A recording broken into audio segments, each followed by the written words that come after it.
Tu vois, c'était une startup où on avait 20 000 euros de budget pub par mois, donc c'était quand même intéressant, tu pouvais faire des choses. On avait HubSpot en CRM, donc on avait quoi un petit peu jouer, faire des trucs. Donc j'ai fait ce terrain de jeu là, on va dire, pendant à peu près 1 an et demi, 2 ans. Et de là, après, je suis passé à of growth chez Getaron, qui est une startup américaine, qui est un peu un mastodonte. On était, je crois, 200 employés. Et je gérais une équipe de 4 personnes, j'avais 3 millions de budget ads, et donc là, c'était notre envergure. Ce mec-là, ça fait littéralement 6 mois que je fais du follow-up avec lui. J'aime bien ça. Follow-up avec lui, vraiment, 6 mois. C'est pareil sur WhatsApp. Et il a démarré, tu vois, il y a 3 jours. C'est l'exemple parfait de l'importance du follow-up. En fait, il faut garder en tête qu'une personne, en moyenne, il faut 9 points de contact pour la transformer d'un prospect en client. Donc à partir de ce constat, en fait, tu comprends que si tu fais pas de suivi, t'es mort en fait. Et donc je regarde son truc, je vois des active campaigns, des campagnes dans tous les sens, je vois les slides, je vois des promesses putaclic et tout, je me dis mais c'est pas possible que ça marche et tout. Je lui dis bah ouais je sais pas et tout machin, puis au final on se met d'accord, on fait le truc, et donc là mon niveau d'expertise en webinaire là, c'était zéro. J'avais l'expertise marketing mais je connaissais pas le tunnel webinar, et je sais plus ce qu'on met, on met genre 4-5 000 euros de publicité tu vois, et on fait 30 000 euros de CA hors taxe. Dans quel secteur d'activité? Make Money, sur un créateur qui a pas spécialement une énorme audience ou quoi tu vois. Et là je me dis mais attends, on a fait 25 000 euros de profit avec ce truc là, enfin, il y a rien qui est optimisé, c'est dégueulasse, c'était pas très bien construit. Bonjour à tous, j'espère que vous allez bien. On se retrouve dans un nouvel épisode du Scale Podcast. Aujourd'hui, on a la chance d'avoir un invité de marque avec nous, David. Comment est-ce que tu vas? Je suis en pleine forme. Je vais pleine lâcher forme des dingueries sur le marketing. Ah, c'est bon. C'est ce qu'on demande. C'est ce qu'on demande, c'est ce qu'on veut. C'est ce que la communauté, je pense, aussi veut. Donc, en tout cas, tu nous en vas ravi de ce côté-là. Écoute, ce que je te propose, David, dans un premier temps, c'est que tu puisses peut-être un petit peu t'introduire, te présenter à tout le monde, nous dire ce que tu fais, d'où tu viens, quel est un petit peu ton parcours. Ouais, ok. Donc moi en gros ça fait à peu près 10 ans que je fais du marketing. Ok. J'ai fait un peu tous les métiers et il y a quelques années je suis rentré dans le marché de l'infoprenariat. Et, euh, Ok. et aujourd'hui, j'ai une agence spécialisée sur les webinaires où on aide en gros des infopreneurs, des coachs à scaler grâce aux webinaires. Ok. Eh bien, écoute, en plus, David, tu tombes à pic parce que je suis en train de préparer un webinaire là pour une cliente pour le mois de mars. Donc, tu vas pouvoir Ouais, même me donner du feedback. Ça, vas-y, bah parfait. Si tu c'est as des questions super. comme ça, on peut être concret et Carrément. tout. Ouais. Carrément, carrément. Ok, ça marche. Donc, moi, ce que j'aime bien, c'est un petit peu connaître aussi l'histoire des gens, par quoi ils ont démarré, etc. Toi, c'est vrai que ça fait 10 ans, du coup, que tu es dans le marketing, donc c'est cool. Je pense que tu as pu bosser, je suppose, avec peut-être même d'autres boîtes avant. Ouais. Est-ce que tu peux nous parler peut-être un petit peu déjà de ton parcours avant de lancer tes propres bises et tout? Ouais, ok. Donc, moi, en gros, au début, j'avais la. Donc, je viens d'un autre monde, en fait. Donc, j'ai fait classe prépa, école de commerce. Et de Ok. là, pour moi, si tu veux, le succès à l'époque, ma définition du succès, c'était d'être consultant, tu vois, auditeur, tu vois, ces métiers un peu comme ça en école de commerce, où tu te dis, ouais, c'est stylé et tout. Et donc, j'ai démarré consultant en stratégie marketing. Donc, j'ai fait ça pendant 3 ans et demi, à peu près. Donc, euh, donc en gros, si tu veux, je travaillais pour des boîtes du CAC 40, soit avec des CMO, soit le N-1 du CMO, tu vois, sur un projet. Et en gros, ça durait 3 à 6 mois et on allait aider à structurer le projet. Je sais pas, par exemple, ils veulent lancer une nouvelle offre et du coup, tu vas coordonner, parce que c'est des projets où il faut coordonner, tu vois, 30 personnes, gérer le budget, etc. Donc, c'était surtout de la stratégie marketing, le côté chef de projet, sans trop de marketing digital. Ok. Donc j'ai fait ça. Donc c'est en Donc, mode, c'est vraiment tu la vois, casquette de CMO, hein, c'est ça, hein. Tu ouais. pilotes vraiment plusieurs expertises en même temps. Ok. Mais vraiment dans des grands groupes, tu vois, donc c'est très corporate. C'est-à-dire que tu lances pas une landing page sur System.io et le lendemain c'est sur Meta. Le J'imagine. site internet, il a coûté 100 000 euros, ça a mis 3 mois à être mis en place quand tu veux faire du digital. Donc nous, on faisait pas trop de digital, on venait plus cadrer des lancements de nouvelles offres, des programmes de fidélité, tu vois. Par exemple, pour des boîtes type, pour pas citer, mais tu vois, des boîtes type Carrefour, tu vois, qui met en place un programme de fidélité, ben, en fait, c'est des missions de 6 mois parce que tu dois définir si on met telle récompense, ça va avoir tel impact par rapport tu vois, aux clients. Est-ce qu'ils vont venir consommer plus? Du coup, ça fait quel incrément? Qu'est-ce que font les concurrents, etc. Est-ce qu'on a de quoi s'approvisionner, tu vois, sur tel et tel produit si on les met moins cher? Ça, c'est des trucs très, très Ok. Excel, réflexion, voilà, sur la big picture, tu vois, d'un business, de grandes idées. En fait, ils venaient nous solliciter pour qu'on vienne cadrer le projet, combien ça allait coûter, combien ça allait rapporter. Ok, ok, ok.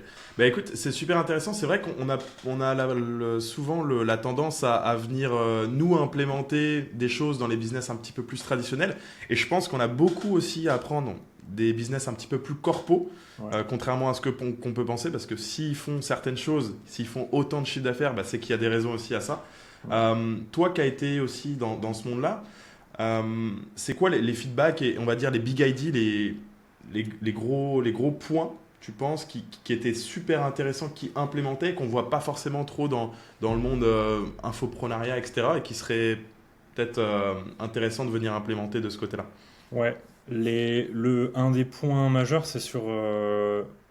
Donc, tu as des moyens qui sont différents. Et je peux faire un peu la passerelle parce que mes étapes d'après, c'était en startup. C'est notamment sur la partie CRM, tu vois.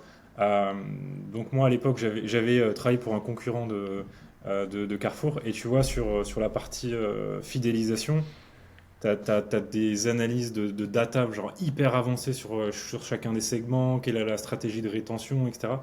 Donc tu es très très très équipé en termes de dashboard et en termes de compréhension du client. Et du coup, ça permet de prendre aussi des décisions, tu vois, assez fines. Ça, c'est quelque chose que je vois pas du tout dans le monde de l'infoprenariat. En gros, tu envoies tes ads, ils viennent dans ta VSL, ton Weebly. À la limite, tu fais un peu de setting et c'est tout, tu vois, ça va pas plus loin. Peut-être un petit dashboard sur Iros pour les plus, tu vois, les plus avancés. Mhm. Euh, mais du coup, ouais, je pense que c'est la partie data, la partie vraiment. Donc, ça, c'est un des points. Deuxième point, tu as tout un sujet autour de la brand. Euh, donc, quand tu travailles pour un groupe, ce qui est chiant, c'est que tu vois, tu peux rien sortir sans que ça ait été validé. Ouais, Mais en fait, cette contrainte, elle te force aussi à vraiment créer une image de marque puissante et à ce que tout le monde la respecte. Même, tu vois, uniformiser la copie entre un email, entre un post, etc. Pour que vraiment les gens se rappellent de toi. Et ça, dans le monde de l'infoprenariat, où en fait, tu as des copycats, genre, tu as 15 formations en immobilier, je sais pas, 300 en make money, etc. Euh, donc, ça, c'est très intéressant. Donc, c'est une contrainte, mais qui t'amène à finalement, peut-être sur le long terme, à construire des business plus sereins. ok. Euh, voilà. Donc, intimement lié du coup à la culture d'entreprise quelque part aussi. Ouais, c'est Ouais, ça, ouais. Ouais. ok, ok, ok. Super intéressant.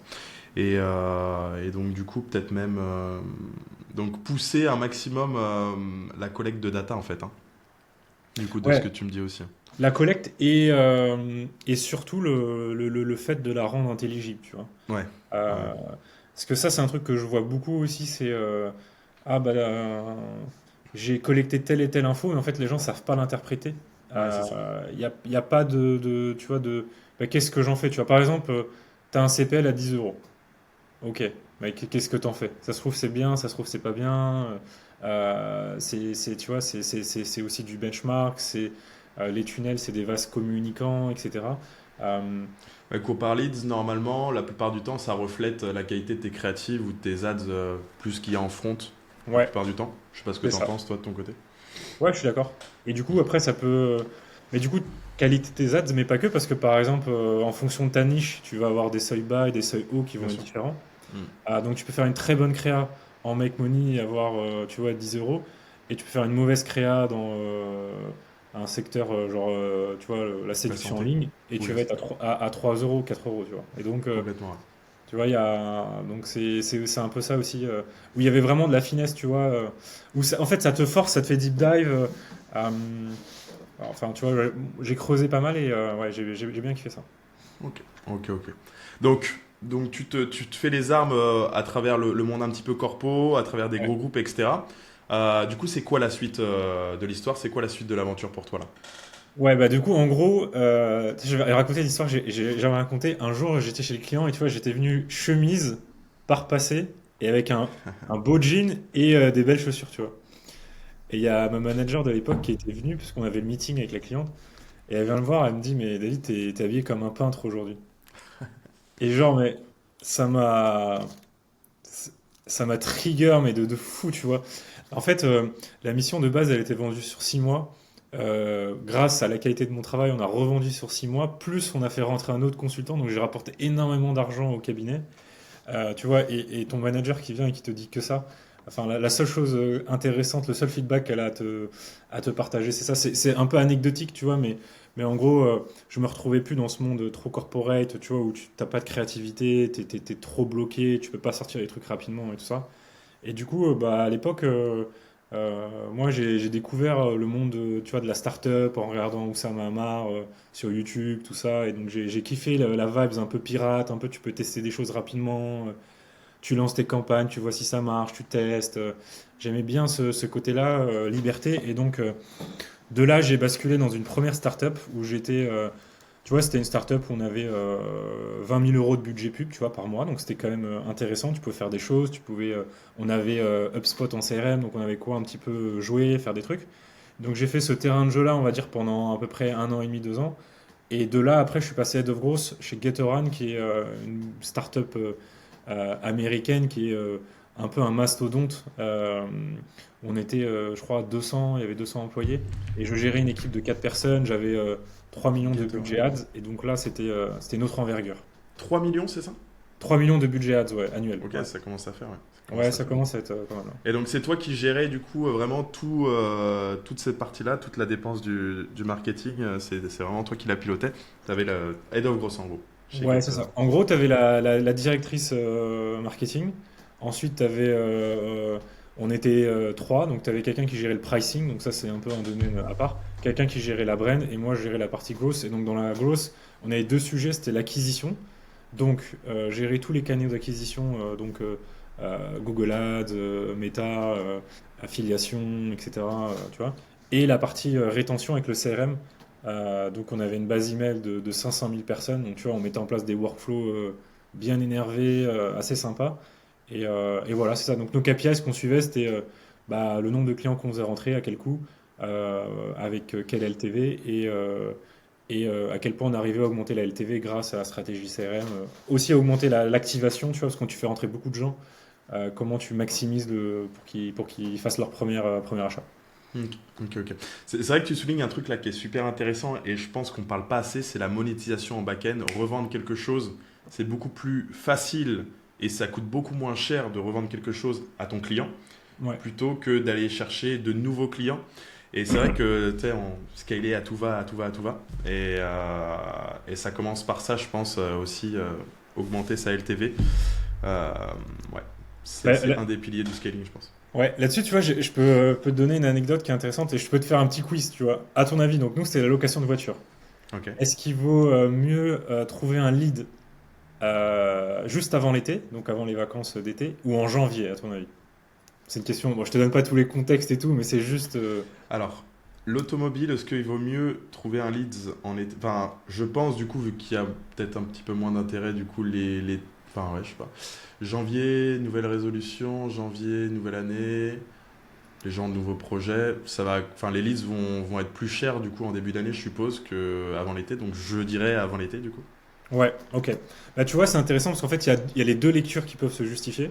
Ok. En gros, de prime abord, on se dit, bah, c'est l'été, donc du coup, il va y avoir plus de consommation, et donc du coup, c'est le moment d'aller. Tu sais, il y a plus d'intention d'achat, forcément. En été, tu vas louer un week-end, tu vas partir en famille, une semaine, 2 semaines, en Mhm. plus, tu peux avoir des plus gros paniers. Euh, mais ce que nous, on observait, par exemple, c'était qu'il pouvait y avoir une surpondération sur des moments de chaleur comme ça. Sauf qu'en fait, ce qui est intéressant, c'est que sur les périodes creuses, en gros, tu as la crème de la crème de tes clients. Tu as nous, ce qu'on appelait les hardcore repeaters. Et en fait, ce que tu voyais, c'était qu'effectivement, il y avait plus de demandes avant l'été. Mais en janvier, ceux qui venaient, en fait, ils faisaient 5 trajets dans l'année. Parce qu'en fait, si tu as un besoin en janvier pour louer une voiture, il y a de grandes chances que tu aies des besoins récurrents au cours de l'année. Et donc, ça peut un peu équilibrer. Et donc, du coup, par rapport à ce que tu disais sur le back-end et sur la LTV, ça peut aussi se jouer dès ton acquisition parce que en fonction de comment tu l'as construit, tu peux attirer des gens qui déjà ont plus de potentiel pour rester longtemps avec toi, tu vois. Là, c'est un exemple qu'on avait eu qui était marrant en analysant Ah, entre intéressant. juin et janvier. Ouais. Ok, ok, intéressant. Intéressant. Tu vois, je me suis fait avoir. Ok, ça marche. Donc ok. Et c'est quoi la suite du coup là, de ton parcours? Tu travailles avec GetRun du coup Ouais. en tant que Head of Growth de ce côté-là. Tu travailles combien de temps là-dedans et c'est quoi du coup la suite? C'est quoi le switch, la prochaine étape pour toi? Ouais, bah, du coup, en gros, à peu près 2 ans. Et en fait, en parallèle, il y a un infopreneur qui me contacte et qui me dit tu veux pas gérer mon tunnel webinaire. Et moi, à l'époque, moi, j'avais participé à des webinaires, mais je ne savais pas ce que c'était le webinaire version infopreneur. Mhm. Et donc, je regarde son truc. Je vois des active campaigns, des campagnes dans tous les sens. Je vois les slides, je vois des promesses putaclic et tout. Je me dis, mais c'est pas possible que ça marche et tout. Genre, je lui dis, bah, ouais, je sais pas et tout, machin. Puis au final, on se met d'accord, tu vois. On fait le truc. Et donc là, mon niveau d'expertise en webinaire, là, c'était zéro. J'avais l'expertise marketing, mais je connaissais pas le tunnel Webi. Et je sais plus ce qu'on met. On met genre 4 5 000 € de publicité, tu vois. Et, Ok. euh, et on fait 30 000 € de CA hors taxe. Dans quel Euh, secteur d'activité? Make Money. Make Money? Ok. Ouais. Sur un créateur qui a pas spécialement une énorme audience ou quoi, tu vois. Et là, je me dis, mais attends, on a fait genre 25 000 € de profit là, avec ce truc-là. Enfin, il n'y a rien qui est optimisé, c'est dégueulasse. Tu sais, c'était pas très bien construit. Et donc, ça a piqué un peu ma curiosité. Donc, il y a eu ça. Et en gros, en parallèle de ça, moi, j'ai toujours kiffé le développement personnel. Euh, le fait, enfin, tu vois, je suis un gros consommateur de YouTube, de tutos, etc. Je kiffe. J'ai toujours été attiré par l'entrepreneuriat. Et donc, du coup, je me suis dit, bah, en fait, go. Là, il y a un marché. Ce que j'ai bien aimé dans le webinaire, c'est que tu es 100% maître, en fait. Tu vois, tu as tous les KPIs, etc. D'un webi à l'autre, tu peux changer les choses. J'aime bien ce côté où ça peut vite évoluer, tu vois. Et j'aime bien le format live où il peut se passer des émotions, tout peut un peu se passer. C'est un peu comme un show. Du coup, je me suis dit que c'était un format où il y avait un gros potentiel marché, où j'allais bien kiffer sur une niche qui me donnait très envie. Et j'avais toujours eu envie de me lancer en gros dans l'entrepreneuriat. Donc là, j'ai lancé l'agence. Ok. Et puis bouche à oreille, etc. Petit à petit, bah après ça s'est fait quoi. Donc plus par conséquence en fait quelque Ouais, part. On vient de solliciter, on dit ouais. écoute David, là j'aimerais bien que tu m'aides à structurer mon webinaire. Et du coup c'est là que te vient du coup l'idée de créer ton agence, là. Bah sur le webinaire, en vrai, ouais, c'est vraiment ça. Alors en gros, il y a à peu près 3 ans, moi j'avais lancé une formation où je m'étais pris un gros fail. Donc j'avais senti déjà que j'aimais bien un peu enfin j'aimais bien le monde de la formation, le coaching, etc. Mais vraiment le côté webinaire, c'est en faisant, tu vois, parce que c'était pas un format de base où je me serais dit ça peut vraiment fonctionner, tu vois, ou que je connaissais vraiment. Donc c'est vraiment un pur hasard, ouais, clairement. Mhm. Ok, ok, je vois. Bah, c'est vrai qu'il y a de l'avenir de toute façon avec les webinaires, hein, même si on regarde quelques-uns de tes concurrents comme par exemple Joe Hollander qui est un Ouais, principal ouais. gros acteur sur ce marché-là. C'est En fait c'est mathématique je pense, hein. Plus un prospect aujourd'hui va passer de temps avec toi, Mm. plus par définition il va être propice à acheter. Et au webinaire, il passe 1h30, 2 heures en live avec toi. Donc ouais, c'est mathématique en fait, hein, quelque part. Ouais, c'est ça, c'est mathématique, t'as tout résumé. Mhm. Ça, c'est indébattable. En fait, le point fort du Webi, c'est ça. Ouais. C'est que tu passes 2 heures en live avec une personne et c'est comme nous, là, tu vois, on va passer 1 heure ensemble. Bah, peut-être que dans 6 mois, un an, si on n'a même aucune interaction, on se rappellera de l'un et de l'autre, tu vois. Complètement. Et 100%. ça n'a pas de prix, en fait, ça. C'est clair. Je Mm. suis totalement d'accord. Alors, toi, du coup, donc, on est quand, juste pour situer l'horizon de temps, quand est-ce que tu as lancé ton agence là? À peu près il y a 1 an et demi. Ok. Donc, il y a 1 an et demi, tu démarres. Aujourd'hui, du coup, c'est quoi ton modèle d'affaires? Est-ce que tu es plus sur. Bon, j'ai plus ou moins la question, mais je préfère poser.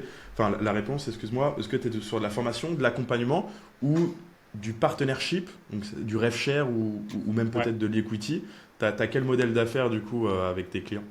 Ouais, bah, on en a plusieurs, mais en gros, donc nous, on est principalement sur du Done with You et sur un modèle de revenu sharing où on a vraiment une approche 360, tu vois. On va vraiment challenger le client sur plein de choses, même sur la structure de son offre, sur les prix, tout ça. Et donc, du coup, sur du revenu sharing.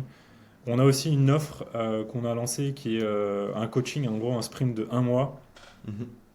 En gros, on fait 4 calls et je suis dispo sur Slack, tu vois, pour qu'on vienne challenger. Le but, c'est que en 1 mois, en gros, on vienne dégrossir tous les gros trucs à améliorer rapidement sur le tunnel et c'est la personne qui met en place directement. Ok, ok, ok, ça marche. Donc tu as deux offres du coup distinctes. Mm. Euh, ok.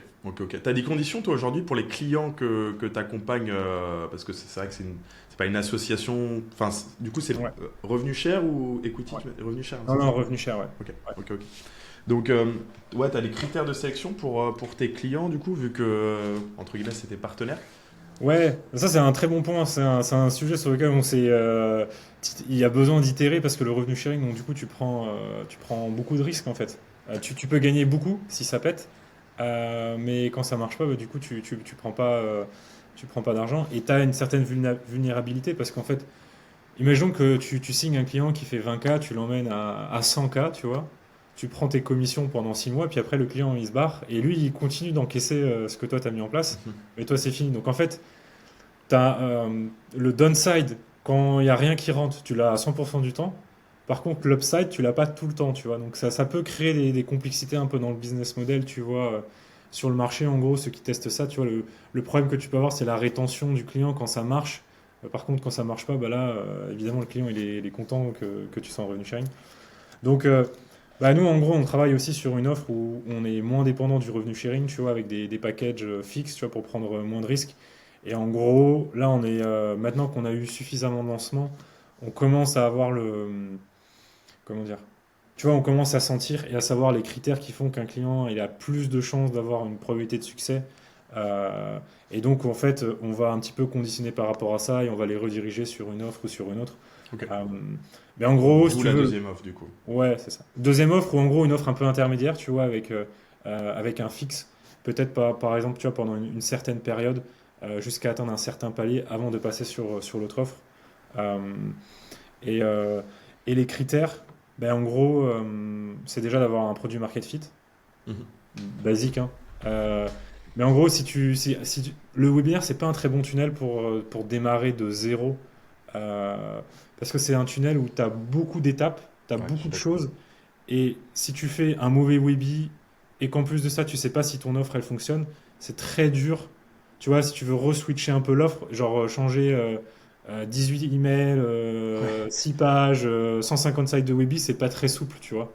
Alors que si tu as un lead magnet, par exemple, pour démarrer et que tu fais des appels, bah, en fait, tu changes juste ton script d'appel. Donc c'est beaucoup plus Mhm. souple pour pouvoir itérer et affiner ton market fit.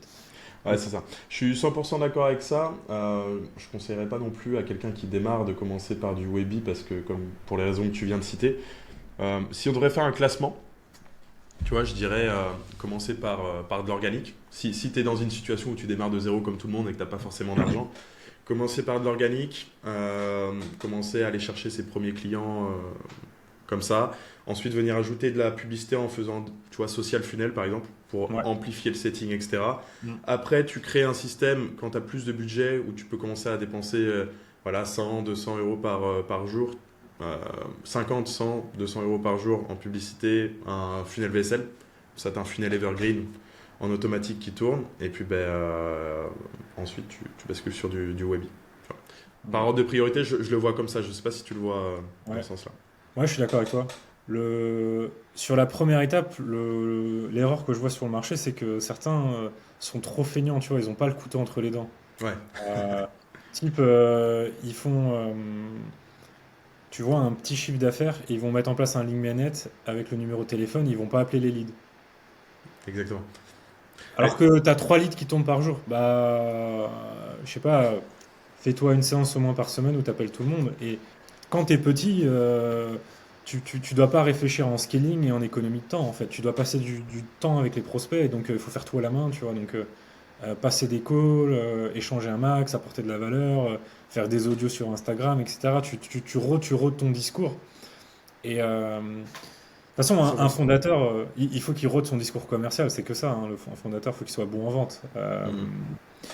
L'infopreneur, c'est que du marketing et de la vente, hein. En vrai, c'est Ouais. 80% du Après, succès, il est là. sur du long terme, le product, pour moi, c'est le meilleur marketing sur du long terme, tu Ouais, sur du long terme, ouais. vois. Mhm. Mhm. Mais d'ailleurs, pour rebondir sur ce que tu dis, j'ai une petite anecdote. Ben, justement, la cliente dont je te parlais tout à l'heure, où on prépare le Webi, une Mm. cliente avant qu'on a accompagnée sur de l'accompagnement, on a, elle est présente depuis un petit moment sur le marché dans sa thématique. On a ajouté un truc qui lui a permis, tu vois, de faire un mois à 89 000 euros de chiffre d'affaires. Exactement.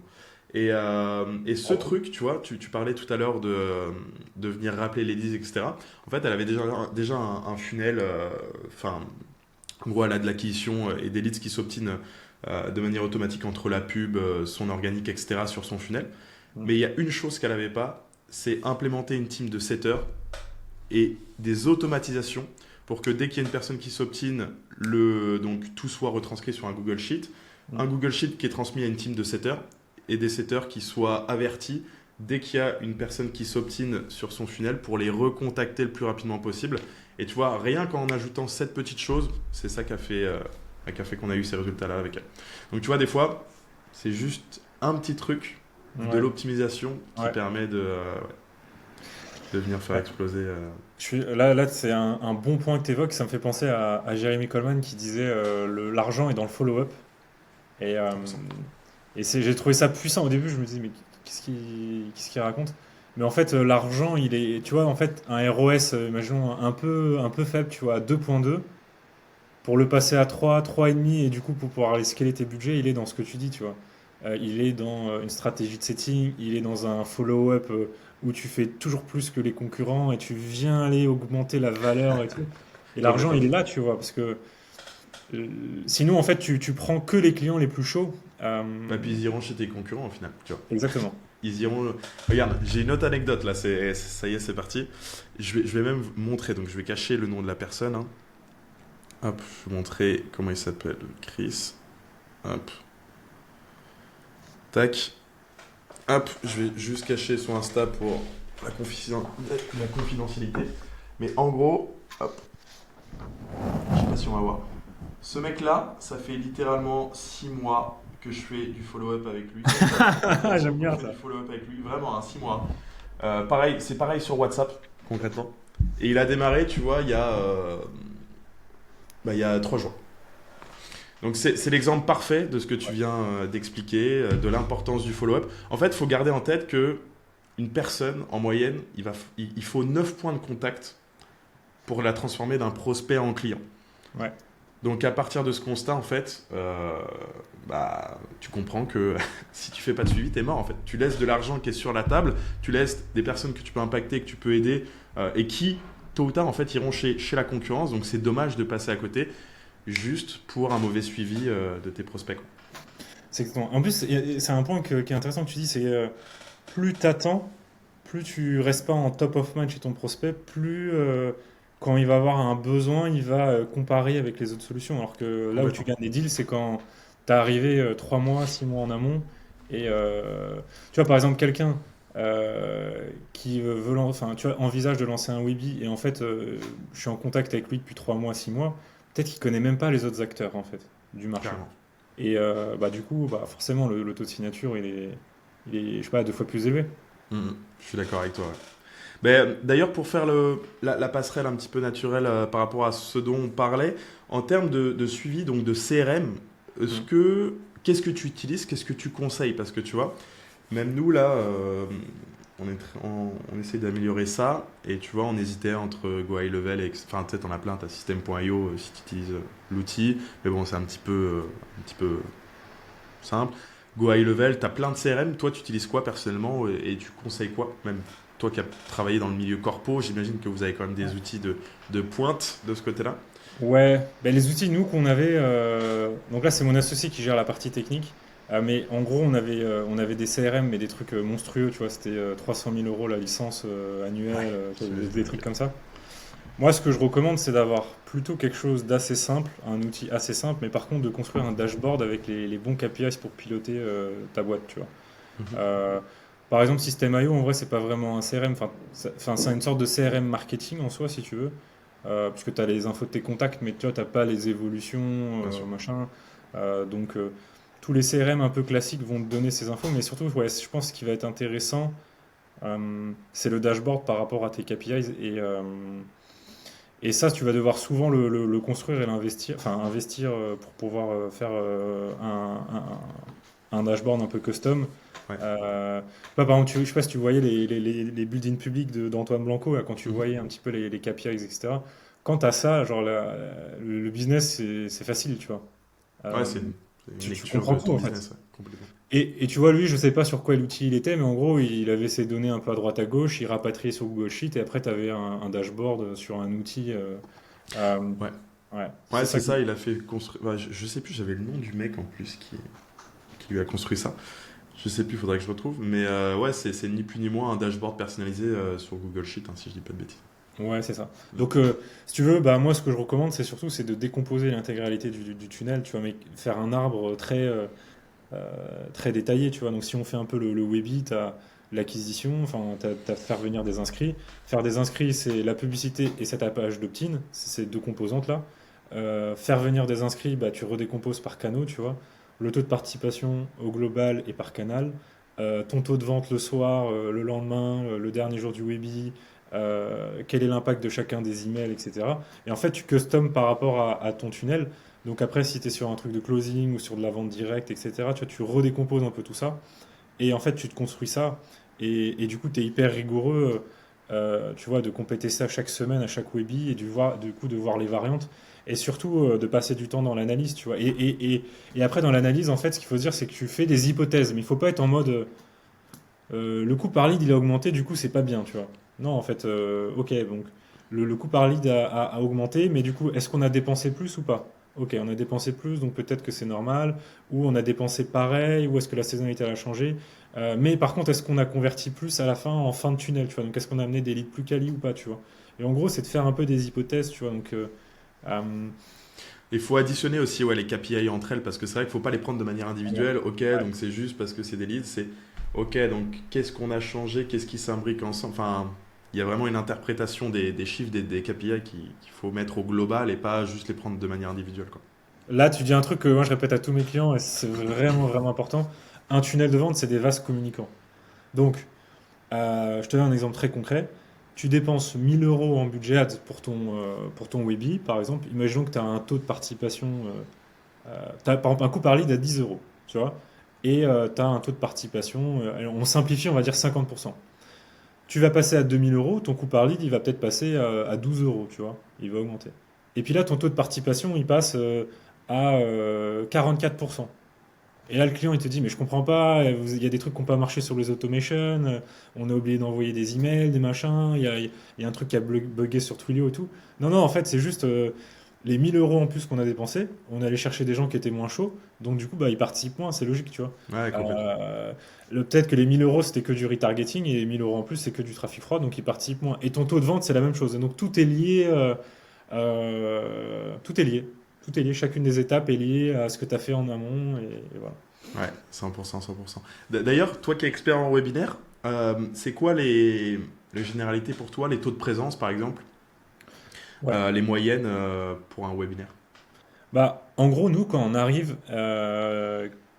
t'as une typologie de clients, c'est ceux qui ont un bel organique, qui mettent en place un Webi, tu vois. Mais il n'y a pas toutes les automations, il y a un peu rien. Eux, en général, ils sont vers les 30-35. Et du Mhm. coup, ils se disent qu'ils sont à peu près dans le bench, sauf qu'en fait, sur du trafic chaud, être à 30-35, c'est mauvais. Euh, Moi, le bench que je peux te donner, c'est que sur du trafic froid, euh, tu dois avoir au moins, enfin, tu dois aller chercher 35% de participation. Ok. Après, moi, j'ai des niches, et c'est là où c'est marrant, c'est que j'ai des niches, on met exactement en place la même stack, on est à plus de 50, genre à 55, Plus de 50, ça commence à être pas mal, hein? et Ouais. il y en a des niches où on est à 35. Avec la même stack, le même effort, tu vois, la même énergie pour faire le truc. Donc, tu as des grosses variances de niches en fonction de la maturité, en fonction de euh, la puissance aussi de ton mécanisme unique, tout ça. Ok. Mais ouais, du coup, 35 sur du trafic froid, c'est le minimum. Sur du trafic chaud, je pense qu'il faut au moins chercher du 45. Ok. Ok, ok, ouais, ça donne des bonnes fourchettes. Ok. Et en termes de conversion, du coup, donc là, taux de présence, taux de show-up, en Ouais. termes de conversion, c'est quoi les bonnes stats, les bons retours selon toi? Ouais, bah en gros, en général, ce qui se dit un peu, c'est qu'à partir de 5 tu commences à avoir un Webi où ça fait, tu peux faire de l'argent. Et Mhm. si tu te rapproches des 10%, là, tu peux imprimer de l'argent. Euh, Donc 10% sur les participants. les 30, 40 ou 50% de Ouais, c'est ça, ouais, participants, hein. On est d'accord. exactement. Ok. Ouais, ouais. Ok. Euh, Après, C'est des mathématiques, c'est un peu ce que tu disais tout à l'heure plus haut.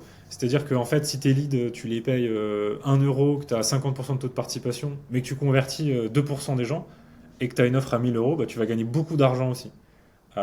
Donc c'est des maths, et il faut voir aussi du coup par rapport à ta niche, par rapport à ton prix. Euh, Tu vois, par exemple, si tu vas mettre un prix, le plus bas qu'on peut avoir sur du Webi, c'est aux alentours des 700 euros TTC, donc ça fait 530 euros hors taxe. Mhm. Donc tu vois, par exemple, si tu as des leads, des coûts par lead à 6-7 euros sur du Make Money, le taux de vente, s'il est juste à 5, ça va être short, tu vois. Ça va Ouais. être, là, j'ai pas le tableau sous les yeux, mais ça va être compliqué, donc il va falloir plutôt aller vers les 8-9 pour que ce soit intéressant. Par contre, quand tu as des offres, tu vois, tu es sur des niches beaucoup moins compétitives, tu as des coûts par lead à 2,50 €, bah, en fait, ton taux à 4, tu peux déjà commencer à gagner pas mal d'argent, en fait. Ouais, complètement. Ok. Donc c'est un bench, mais après, voilà, c'est un peu lié aussi à ce qu'il y a avant. Ok. Ok, ok. Ça marche. Pour revenir du coup à ton parcours, à ce que tu fais, je sais pas trop. Après, peu importe si c'est oui ou non, c'est pas très grave. Tu partages un petit peu, toi, tes chiffres, que ce soit ce que tu fais là et les objectifs que tu as pour cette année? Ouais, alors au début, je le faisais, et puis après, maintenant, je le fais de moins en moins. Ok, si t'as pas Alors, envie, y a aucun problème avec ça, hein. ouais. Non, mais Voilà. en gros, nos targets, nous, ouais, euh, c'est d'aller vers à peu près vers le 80, tu vois, donc de faire 1 million de CA. Sur l'année, Euh, ouais. ouais, sur l'année. Et, euh, et du coup, de prendre de plus en plus de place, tu vois, sur le marché du webinaire, devenir une autorité sur le marché, d'accumuler les use cases, les très belles perfs. Et c'est ça l'ambition, en gros, à terme, tu vois, de prendre une place sur le marché. Ouais, carrément, carrément. Tu te formes toi aujourd'hui, parce que j'imagine que tu es en constante aussi évolution, formation, Mm. pour prendre en skills. Tu te formes sur le marché francophone, sur le marché US, et si oui, chez qui, tu vois? Peut-être chez, euh, je sais pas, Russell Brunson par exemple, pour les webis notamment, je sais pas. Ouais, C'est qui un petit peu bah, tes mentors de ce côté-là? moi, je suis enfin là, j'étais dans deux masterminds. Ok. Donc j'étais chez celui de Romain Collignon et celui de Gérald Fort. Tu m'as dit le deuxième, excuse-moi? Gérald Fort, c'est Mastermind Entreprendre. Gérald? Gérald, ouais, Fort. Gérald, ok. Gérald, je connaissais pas et j'en entends tout le temps parler. Tu vois, par exemple, on a fait un podcast avec Olivier Clovis aussi. Mm. Et pareil, tu vois, il était au mastermind de Gérald, donc je sais pas si c'est le même Gérald. Si, si, c'est le même, bah, c'est comme Ok, ça que j'ai rencontré moi Clovis au Mastermind. ok, ok, ok, Ouais. ça marche. Et du coup, en quelques mots, qu'est-ce qu'il fait exactement, Gérald? Parce que j'ai l'impression que c'est un papa de l'infopreneuriat, enfin, du moins qui. Ouais. Je sais pas, j'ai l'impression que tout le monde va à son mastermind. Moi, je connais pas le détail de ces business, je connais surtout le business du Mastermind. Je crois en fait il a des produits. Le Mastermind, c'est pour un certain niveau de maturité business et un certain niveau de chiffre d'affaires, tu vois. Mhm. Et le produit, c'est en gros, t'as des appels tous les vendredis et tu te rencontres tous les 3 mois avec, t'as des ateliers, etc. C'est bien, bien construit. Et je crois qu'il a un format un peu incubateur pour, tu sais, un peu en mode accélération pendant quelques mois ou quelques semaines. Je sais pas dans le Ok, détail, pour être honnête. J'ai pas creusé cette offre-là. ok. Euh, mais ouais, du coup, ouais, les masterminds, après, bah, typiquement, des gars comme Jeremy Coleman qui sont Ouais, dans, bah, dans j'ai ces vu. masterminds. Ouais, donc, moi, je regarde beaucoup les contenus de Jeremy Coleman. Donc, il est présent, tu vois, à la fois, il est intervenu, moi, quand j'étais chez Romain, et à la fois, il est membre de celui de Gérard. Et il est vraiment à la pointe, tu vois, il benchmark énormément les États-Unis, etc. Mhm. Et en fait, si tu veux, ce que je kiffe dans ce mastermind, c'est que tu as une concentration de marketeurs, de gens qui kiffent ça, qui veulent scaler, etc. Et ça fuse un peu. Moi, j'ai testé ça, toi, tu fais ça. Ah ouais, Clovis, il fait un low ticket. Ouais, je connaissais deux noms vite fait, mais ok, là, il me fait une présentation, on peut challenger, discuter, tu vois un peu Ouais, les t'as tous vrais les chiffres. insides en fait du Ouais, marché et ouais, ouais, ouais. toutes les dernières tendances, hein. Complètement, c'est Et ça la puissance. le truc le plus fou dans le mastermind, c'est que tu as les chiffres du back-end, en fait. Ouais, Et ça a pas de. Tu vois, dans un podcast, c'est dur, tu vois, de dire, tu vois, genre j'ai margé tant sur un ouais, tu peux client. pas en parler, bien sûr. Tu peux pas dire j'ai gagné tel. Et tu peux pas te donner le nom du client parce que t'as pas envie que tout le monde aille le prospecter ou que ça machin. quand tu es dans un mastermind, dans des discussions en one-to-one, tu peux vraiment avoir les vrais chiffres. Il n'y a pas le côté marketing, tu vois, comme un contenu en ligne, tu vois. Et du coup, tu as vraiment toutes les infos d'insider, genre, ouais, en fait, par exemple, en apparence, ça a bien marché, mais en fait, niveau closing, ça a été la merde pour telle chose parce qu'on n'a pas pensé à ça. Du coup, ça a vachement dégradé la marge. Et puis, en fait, on s'est rattrapé en faisant un upsell avec un étiquette, un machin. Et c'est là où elle est le croustillant, tu vois. Bah, Donc c'est clairement, pas parce que mal. des fois, tu vas repartir avec une idée, une chose que tu vas implémenter dans ton business et qui va être game changer pour toi, tu vois. De fou. Ouais, de C'est fou, fou. c'est fou. Ça, donc c'est surtout là-dessus un peu un peu les mentors, tu vois, c'est pas forcément une personne en particulier, tu vois, mais c'est beaucoup de discussions avec des pairs, tu vois, ambitieux, qui kiffent ça et qui sont, tu vois, généreux, tu vois, comme moi je peux partager des choses sur ce que je fais en Webi, en ads, et eux ils vont partager d'autres regards. Et ouais, je trouve la courbe d'apprentissage. Et après, ben en vrai, moi, ma courbe d'apprentissage, si tu veux, j'ai un terrain de jeu avec tous mes clients, avec des niches différentes, avec des clients qui ont des idées différentes. Et du coup, ça, c'est super intéressant, tu vois. J'ai un client qui est plus un esprit growth, j'ai un client qui est un super branding, un client qui a mis une stratégie d'upsell. Et du coup, on teste, nous, toutes les semaines, des choses. Et si tu veux, c'est un peu ça aussi que je vois à mes clients, c'est que je te resynthétise et on reprend les bonnes idées qui ont marché, on les reteste. Euh, C'est comme et si tu promptais une IA en fait. Tu ouais, prends de la data de tous ouais. tes clients qui sont dans des thématiques différentes et tu prends le meilleur de tous les mondes. Et ouais, c'est puissant. Ça, c'est sur une agence, quand tu atteins une certaine taille, un certain volume, tu collectes énormément d'enseignements marché. Et là, tu commences à créer des unfair advantage par rapport à une petite agence qui démarre. Et tu vois, parce que tu fais un Webi, tu lances, tu fais de l'argent. Tu sais pas en fait si ton Webi est bon. Peut-être que tu as eu de la chance, peut-être qu'en fait l'infopreneur il a un organique de malade, peut-être que l'offre elle est top, C'est vrai. peut-être que tu as eu un coup de génie, peut-être que tu as eu un coup de chance. Et en fait, quand tu le fais plein de fois au cours de l'année, tu vois vraiment les variables. Et par exemple, tu vois, des fois tu te dis, bah ouais, là on avait fait une page de vente, elle était vraiment stylée et tout. Et puis, et en fait, sur un autre client, tu fais la version hyper minimaliste et en fait, tu as le même taux de conversion. Et en fait, tu te dis, bon, euh, tu vois, ouais. Et du coup, c'est un vrai terrain de jeu chaque semaine avec les clients. Et nous, on essaye beaucoup tu vois, de formaliser en gros les enseignements. Tout ce qu'on apprend, d'essayer de le formaliser pour pas que ça passe à la trappe. Historiser tous les tests et de se faire un peu une liste, tu Une fiche de route quoi. Ouais, vois. Ouais, ouais. ouais. Ça a de Super la important. valeur, tu vois. Ouais, Ouais. c'est vrai. Et d'ailleurs, vous fonctionnez comment avec vos clients du coup? Est-ce que toi, tu fais que du Webi Live tous les dimanches ou un rendez-vous par semaine avec tes clients? Ou dès que vous avez un Webi qui a bien marché, vous le passez en Evergreen du coup? C'est quoi un petit peu ta vision par rapport à ça et qu'est-ce que tu implémentes avec tes clients? Ouais. Bah, alors, nous, ce qu'on fait, c'est qu'au début, tu es obligé de faire du live parce qu'il va y avoir beaucoup d'itérations. Bien sûr. Euh, donc sur les messages, on va changer beaucoup de choses au début. Enfin, beaucoup de choses. On va changer des éléments clés, tu vois. Euh, donc tu as besoin d'en faire un certain nombre d'itérations pour être sûr d'avoir une bonne version, tu vois, on va dire au moins 4 5 6. Après ça, en gros, euh, ça va dépendre un petit peu du potentiel de scaling, tu vois. Euh, Comment dire? En gros, si tu as un potentiel pour pouvoir dépenser des gros budgets chaque semaine, tu vois, tous les mois, toute l'année, mais que du coup, bah, l'infopreneur, il n'a pas forcément envie de faire tout le temps. Ce qu'on va faire, c'est qu'on va peut-être faire par exemple une partie live, une partie evergreen, Mhm. et on va réallouer un peu nos enveloppes budgétaires un peu plus sur le live.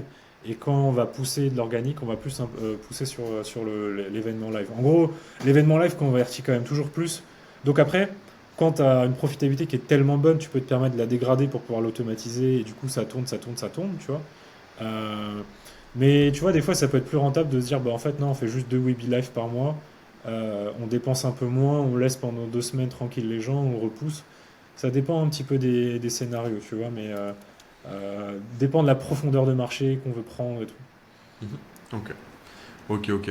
D'ailleurs, je t'ai pas demandé, tu as une team, toi, du coup, dans ton équipe, dans ton entreprise, du coup, pour accompagner tes clients, ou Ou- tu gères un peu tout seul, tu étais comment aujourd'hui? Ouais, en gros, on est deux fondateurs. Donc moi, je suis sur la partie commerciale et la partie stratégie ads.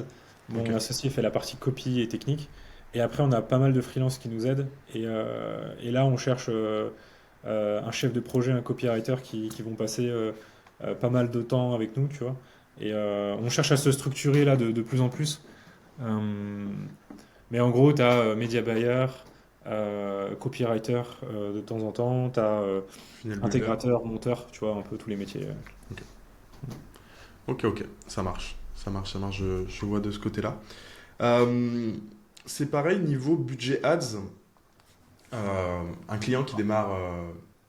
D'ailleurs, je t'ai pas demandé c'est quoi ta typologie de clients? C'est des gens qui démarrent from the scratch, de zéro? Est-ce que c'est des gens un peu plus avancés qui font déjà un certain chiffre d'affaires? C'est quoi ta typologie de clients, juste pour situer un peu?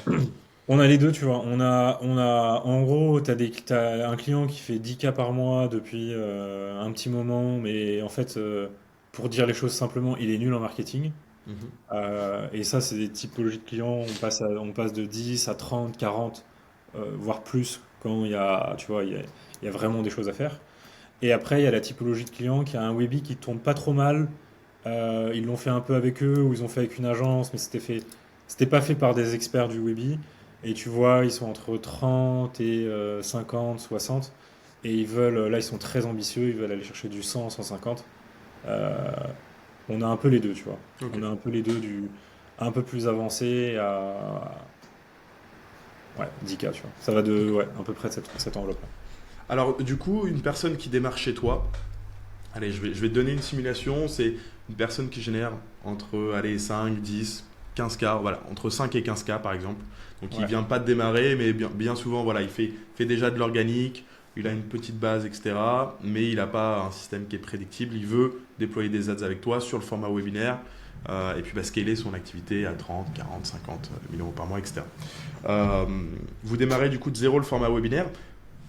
Pour toi, c'est quoi le budget idéal pour déployer du coup cette nouvelle verticale avec quel budget tu commencerais du coup avec ce nouveau client? Bah, en budget ads, pour avoir un minimum, tu vois, de. En fait, ce qui va compter, c'est que tu puisses faire des webis où tu as des enseignements. Donc, Mhm.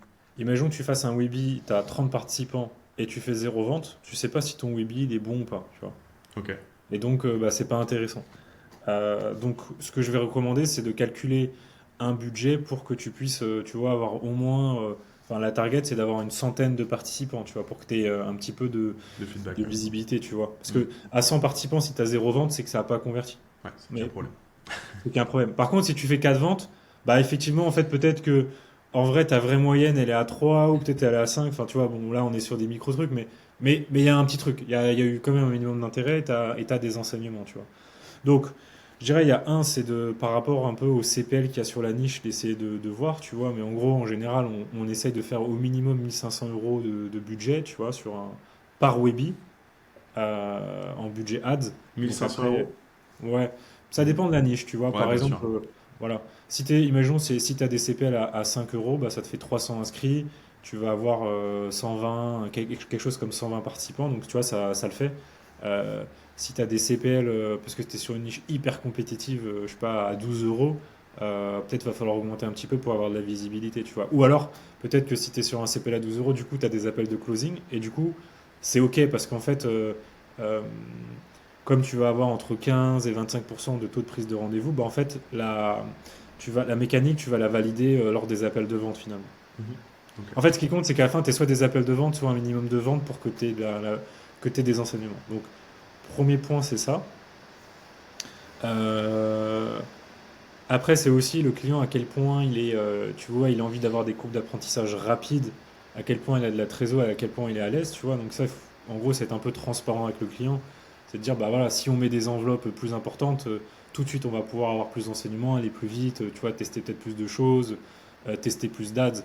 Si tu pars sur un budget de 1500 euros et que par exemple, tu testes des nouvelles ads et que tu as beaucoup de créa, bah peut-être que ça va être plus de temps à tester, à optimiser, etc. Donc c'est un peu aussi donc le client à quel point il jauge entre j'ai de la trésor pour aller vite ou je veux plutôt être prudent et prendre le temps, tu vois, Bien sur sûr. ça. Ok. Donc ça, c'est juste déjà pour qu'on puisse faire des tests représentatifs. Après, s'il démarre de zéro, qu'il a zéro Webi, euh, euh, bah vrai, après, c'est toute enfin, il faut tout faire. Mais en gros, le cas où ils ont déjà un Webi, c'est auditer chacun des KPIs, de regarder par rapport au benchmark, par rapport à chacune des étapes. Et en gros, nous, avec notre regard, si tu veux, j'arrive un peu à mettre un scoring Typiquement, tu vois, euh, t'as- on part du principe que la Big ID est validée, c'est-à-dire que le sujet est intéressant, que l'offre est intéressante, qu'il ne faut pas tout refaire là-dessus, tu vois. Ok. Mais en gros, tu as la partie taux de participation, imaginons qu'il est à 30 sur du trafic chaud. Bon, tu sais que en fait, là, il y a des gros gains à aller chercher, peut-être que tu peux gagner 15 points. C'est-à-dire que déjà, le tunnel il est 50% plus rentable si tu mets ça en place. Et la beauté de ça, c'est qu'une fois que tu l'as mis en place, tu n'as plus besoin d'y toucher, tu vois, c'est des automations. C'est-à-dire que tu mets un effort et après, à chaque Webby, ça te rapporte 50% en plus. Donc, ça, c'est le premier truc à faire rapidement parce que, en fait, tu viens tu sais, boucher un peu les trous dans ton seau. Donc, ça, c'est important. Une fois qu'on a fait ça, les deux autres points, les gros leviers, c'est le script du Webby et les ads généralement. Et en gros, les ads, si tu veux, en regardant très rapidement, tu as trois statiques qui ont été faits et une vidéo un peu éclatée. Tu sais que si tu mets en place toute la machine, en gros, tu as des perspectives d'amélioration qui sont énormes et donc, du coup, bah, tu mets l'effort dessus.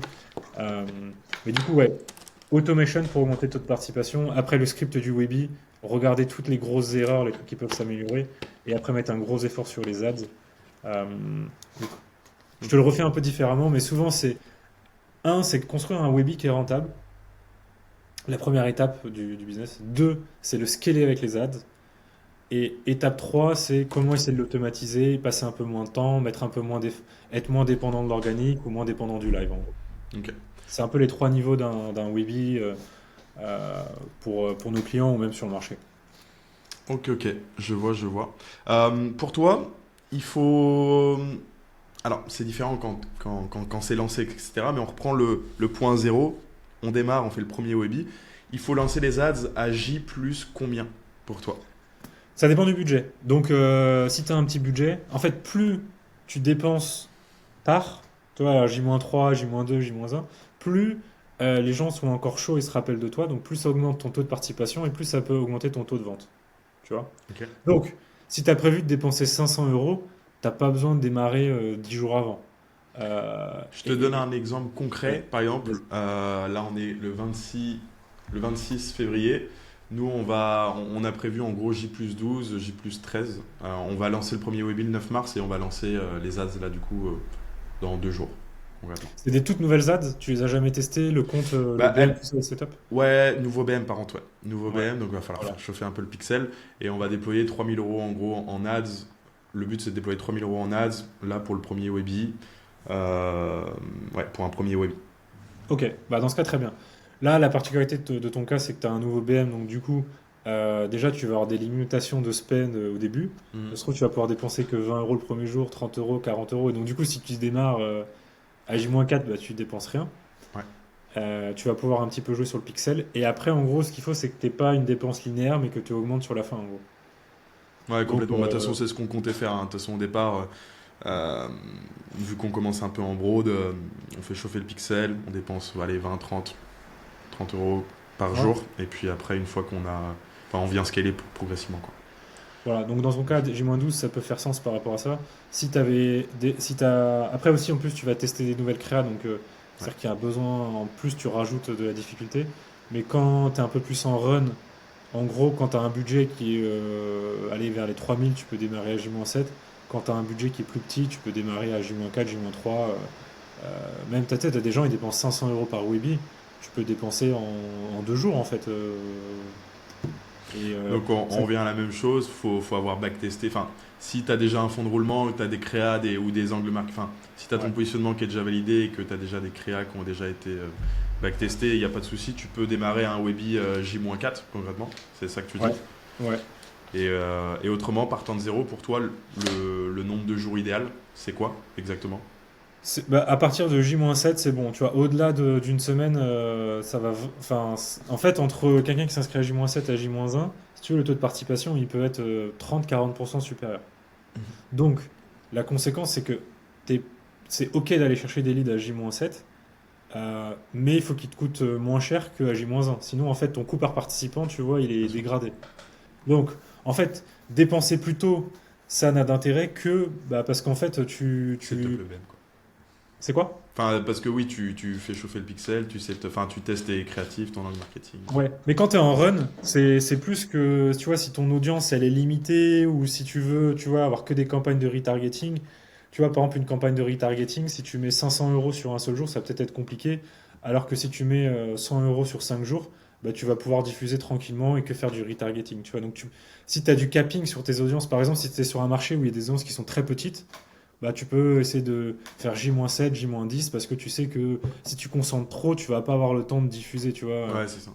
Si ton marché c'est une micro-niche, vaut mieux élargir, quoi. Donc après, c'est un trade-off entre je maximise mon coût par participant et un peu la taille du marché et mon budget, tu vois. C'est un peu un mix de tout ça. Hmm. Mais si tu veux faire simple, tu démarres à J-7 et tu augmentes progressivement les budgets sur les 3 derniers jours. Si tu fais ça, en vrai, déjà, tu as 80% du truc. Ok. Ok, ok, intéressant. Pareil, du coup, quand tu démarres de zéro avec un client sur du Webi, etc., toi, tu déploies combien d'ads, enfin de combien de créatifs, combien de verticales. Nous, bien souvent, ce qu'on dit et ce qu'on fait avec nos clients sur du format VSL, c'est de commencer au moins avec 12 créatives, 3 angles marketing différents. Nous, c'est ce qu'on fait et ce qu'on déploie avec nos clients. Vous fonctionnez comment sur le format Webi? Ouais, nous, on fait au moins une vingtaine. Pour maximiser le fait d'avoir au moins quelques créa winners sur le premier batch. Parce que, en fait, sinon, le truc, c'est que, imaginons que tu en fasses 6, tu as 0 créa winners. euh, le temps de les scripter, le tourner et les monter, tu peux te faire 3 webis où en fait, tu te fais un peu massacrer, tu vois, avec tes coups par ligne. Hmm. Donc nous, on préfère tout de suite faire un batch pour maximiser, d'avoir au moins 3-4 créa winners qui nous permettent de tenir tant qu'on fait. Et après, rapidement, on va faire un batch 2 en fonction des créa winners. Euh, et nous, en gros, notre process, on fait un arbre, on a plein de types d'angles qu'on aime bien faire. Donc typiquement, le name dropping, ça c'est un truc qu'on aime bien faire. Donc tu prends des gens connus sur ta niche. Euh, je sais pas, par exemple, tu es dans l'immobilier, tu vas parler j'ai oublié son prénom, Stéphane Plaza par exemple. Je sais Ouais. pas, un exemple où tu vas parler du plus gros infopreneur sur la niche, etc. Et en gros, on va faire des angles, tu vois, c'est de se dire, bon, c'est quoi les 4-5 un peu les figures d'autorité sur le sujet, on va faire ça.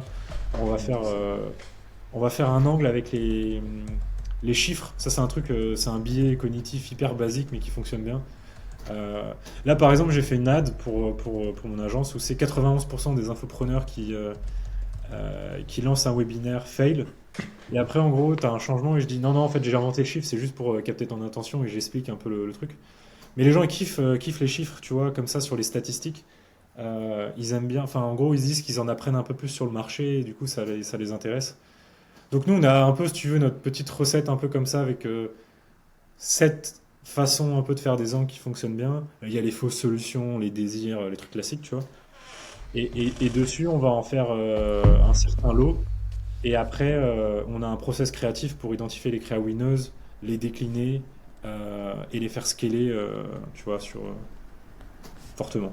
Ok. Ça, c'est le truc macro. Après, si tu as des questions, je peux rentrer plus dans le détail. Ouais, ok. Bah, c'est très clair de ce côté-là. Écoute, David, ce que je te propose, je vais te montrer moi la structure qu'on a prévu de mettre en place, enfin qu'on est en train de mettre en place et qu'on va déployer avec notre client. Je pense que ça peut être un bon exercice en live, Ah, trop bien. carrément. Comme ça, on voit si je Un suis petit une fraude roulement. ou pas. Ouais, carrément. Non, non, j'en doute pas. T'as l'air de maîtriser ton sujet. Hop, écoute, tu vas juste pouvoir me confirmer si, hop, on voit bien mon écran. Sélectionner en onglet, ok, partager. Hop. Est-ce que on voit bien mon écran actuellement? Ou pas du tout? Ouais, on voit. Il Ouais, va falloir que ok. tu zoomes parce que Ouais, là, je vais j'arrive zoomer hein, pas. complètement. Voilà, Ok. ok. Donc, ce qu'on a prévu de mettre en place, c'est très simple. Donc, acquisition organique, etc. On va pas rentrer dans le détail, juste pour voir là, un petit peu la structure. Donc, funnel Webi, donc page d'opt-in, sondage. Donc, on met en place un petit questionnaire pour deux choses, pour qualifier et avoir plus de data pour derrière la conversion. Donc, quand je parle de conversion, ça sera quand les setters et closers auront le prospect au téléphone, ils auront déjà de la data pour pouvoir augmenter le taux de conversion. Derrière, page de remerciement. Juste là-dessus, je rebondis sur le sondage. C'est aussi très très bien pour voir si t'adresses les bons sujets dans ton Webi, tu vois. Ouais, Typiquement, c'est vrai. toi, tu parles, par exemple, je sais pas la niche, mais par exemple, tu penses par défaut que ce qui stresse les plus les gens dans l'IMO, c'est faire les travaux, et en fait, dans le sondage, les gens, ils vont dire, bah, en fait, moi, ce qui me stresse, c'est tel et tel sujet, et donc, du coup, ça te permet de réajuster aussi ton funnel. Complètement. Bah, je vais te donner la niche, comme ça tu vas pouvoir même avoir un Ouais. peu plus de contexte et même de me donner des feedbacks encore plus précis. Ouais. C'est niche Make Money et crypto, exactement. Ok, cool. Investissement à long terme. Donc voilà. Ensuite, page de remerciement. Donc là, teasing du Webi plus explication de comment s'y connecter, s'y préparer, etc. Ok. Plus un call to action vers les ressources. Donc les ressources suivantes. Donc on va faire 2 groupes privés Facebook et WhatsApp. Ok, pour chauffer les prospects et augmenter le taux de présence. Euh, Explication de il faut ajouter l'email, etc. pour recevoir les emails et toutes les automatisations qu'on va mettre en place derrière. Et puis bah, en plus, relance SMS de ce côté-là. Donc la séquence email, concrètement, il y aura un mail pendant 10 jours. Ok. Je vais te montrer la structure exacte qu'on va déployer de ce côté-là. Les groupes privés pour follow-up et augmenter la hype. Et puis voilà. Et puis après, automatisation pour prévenir les setters quand un lead s'opt-in pour le CRM. L'objectif là avec les setters, c'est vraiment que, donc c'est un truc assez particulier, je pense que tout le monde ne le fait pas, mais nous, on va déployer notre team de setting et leur demander d'appeler les prospects avant le webinaire. Pourquoi? Une, pour augmenter le taux de présence au webinaire, et 2, pour planifier directement des appels donc de closing, des audits gratuits en fait, directement pour après le webinaire, ok, et créer une connexion du coup avec l'audience. Donc voilà ce qu'on déploie de ce côté-là. Ensuite, il y a le webinaire. Donc le webinaire, 2 cas de figure. Soit les personnes sont absents et là, ils vont entrer dans une séquence mail. Donc si on part du principe que à travers la séquence mail, le call est booké, donc là on est en high ticket, hein. Ça, hop, on n'en prend pas compte sur la stratégie low ticket. Donc call booké et donc la vente onboarding. Dans le cas de figure où les personnes ne bookent pas de call avec la séquence mail, on va remettre en place du setting enfin pour donc des setters qui vont appeler les prospects pour booker des appels. Mhm. S'il n'y a toujours pas de réponse, ils rentrent dans une nouvelle séquence mail. Donc là où l'objectif c'est pareil, c'est toujours de booker des appels, etc. S'il n'y a toujours pas de call là, on shoot un produit d'appel en low ticket où on les intègre dans notre CRM de ce côté-là. Et puis on peut même proposer des services d'affiliation à travers ça. Donc ça, c'est dans le cas de figure où les gens sont absents. Est-ce que toi déjà, tu as des feedbacks à faire par rapport à ça ou pas?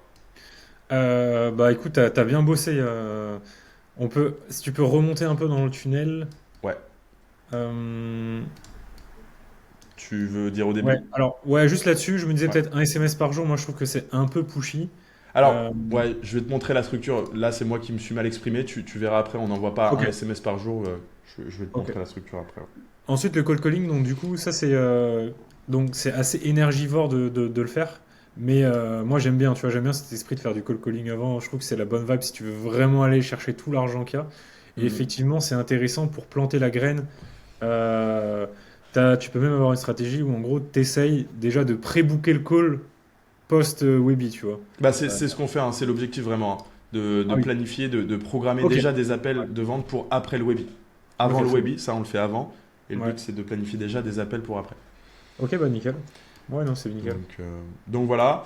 Euh, Tac, tac, tac, tu vois, moi j'avais noté 30% de show-up minimum, tu vois, de ce qu'on voulait faire. Ouais.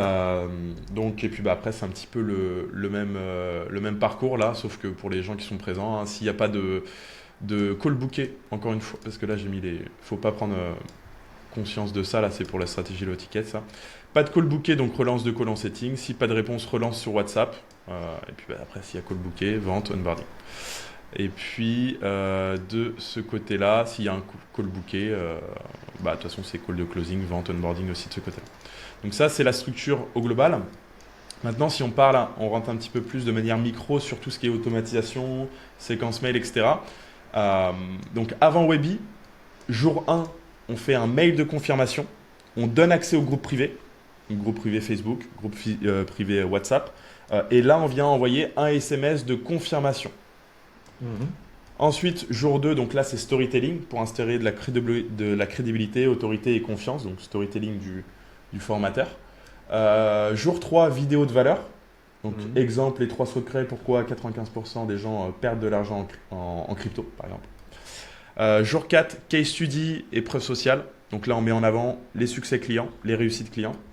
Jour 5, rappel de présence au webinaire pour augmenter le taux de présence. Jour 6, excuser les échecs. Donc en gros, c'est si tu n'as pas réussi en investissement, si tu as déjà perdu de l'argent sur le marché des cryptos, c'est parce que telle raison. Jour 7, situation rêvée. Donc là, on va décrire la transformation en fait. C'est bien souvent, on dit qu'il ne faut pas vendre le produit, mais vraiment la transformation. Donc là, Mhm. la situation idéale de l'avatar. Jour 8, vidéo de valeur numéro 2. Jour 9, rappel la veille du webi pour augmenter le taux de présence. Jour 10, donc là, le jour J, concrètement. Donc, on va envoyer la séquence mail 2 heures avant le webi avec le lien pour s'y connecter. Là, on redéploie des SMS. J-15 minutes avant le webi, pareil, relance plus SMS. Et démarrage du live, là, on envoie le lien et on relance SMS et autorépondeur. Donc là, je ne sais pas si tu utilises ça aussi. Mais en Ouais. gros, on appelle directement les. Enfin, il y a un autorépondeur qui est mis en place pour appeler directement les prospects avec un message préenregistré. Écoute, là, on est en live, on n'attend plus que toi, ça va démarrer, voilà, on est chaud, euh, concrètement quoi. Donc voilà. Et s'il n'y a aucun email qui a été ouvert, là, il rentre aussi dans une boucle où on est en live, quoi, on n'attend plus que toi. Donc voilà, la structure avant webinaire et puis la structure après post, enfin après webinaire. H+1, on envoie le live, quoi, le replay du live. H+4, lien vers un appel, un audit gratuit, etc. Et puis bah, après, J+1, FAQ, case study, J+2, urgence, J+3, urgence, J+4, urgence. Donc voilà un petit peu la structure de manière globale. C'est à peu près la même structure de communication sur les groupes privés, WhatsApp, Facebook concrètement. Donc voilà un petit peu au global. Très beau travail. Bah là, en fait, t'as toute la théorie, hein, c'est-à-dire qu'il y a tout, t'as le truc complet. Donc après, c'est là où, tu vois, qu'est-ce qui va faire la diff? C'est la qualité de ta copie. Comme tu l'as dit. Euh, Bien sûr. et en fait, sur le marché, de toute façon, c'est premier niveau, c'est de connaître tout ça, ce qui est déjà une énorme barrière il y a plein de gens qui connaissent pas tout ça. Et après, c'est à quel point tu vas mettre une copie dedans qui va exciter les gens. Par exemple, quand tu mets storytelling, ça peut être un email claqué comme ça peut être un Ah bah email complètement, hein, bien sûr. qui change la vie des gens. Et là, c'est la recette, elle est plus compliquée. Donc, Bah, c'est la pratique en fait, concrètement là. Comme tu as dit, on a ouais, dévoilé, on a dévoilé le comment. ouais, Maintenant, toi, concrètement, si vous voulez acheter l'implémentation, bah, c'est David qu'il faut aller voir, les amis. Voilà. ouais. Il y a peut-être les vidéos de persuasion, mais je pense que c'est les vidéos de valeur que tu évoques. Nous, en gros, à J-4, J-3, J-2, on fait des vidéos de persuasion. Euh, et en gros, on fait toujours J-4, on fait storytelling. Après, là, toi, tu es sur une courbe plus longue, tu pars sur J-10 ou J-12. Ouais. Mais en gros, on fait une vidéo de storytelling. Une vidéo, on vient casser les objections.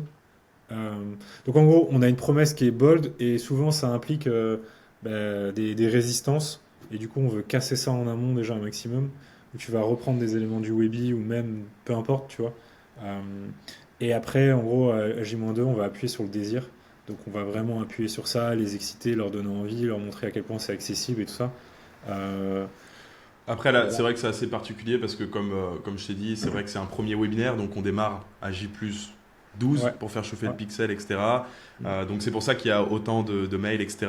Après, quand la boucle sera bouclée, comme on dit, Ouais, bah, bien sûr, on aura des time frames qui sont beaucoup plus courtes, donc ça sera une structure encore qui sera différente, quoi. ouais. Ok, bah écoute, non, très bien. C'est bien que tu aies partagé parce que là, il y a tout.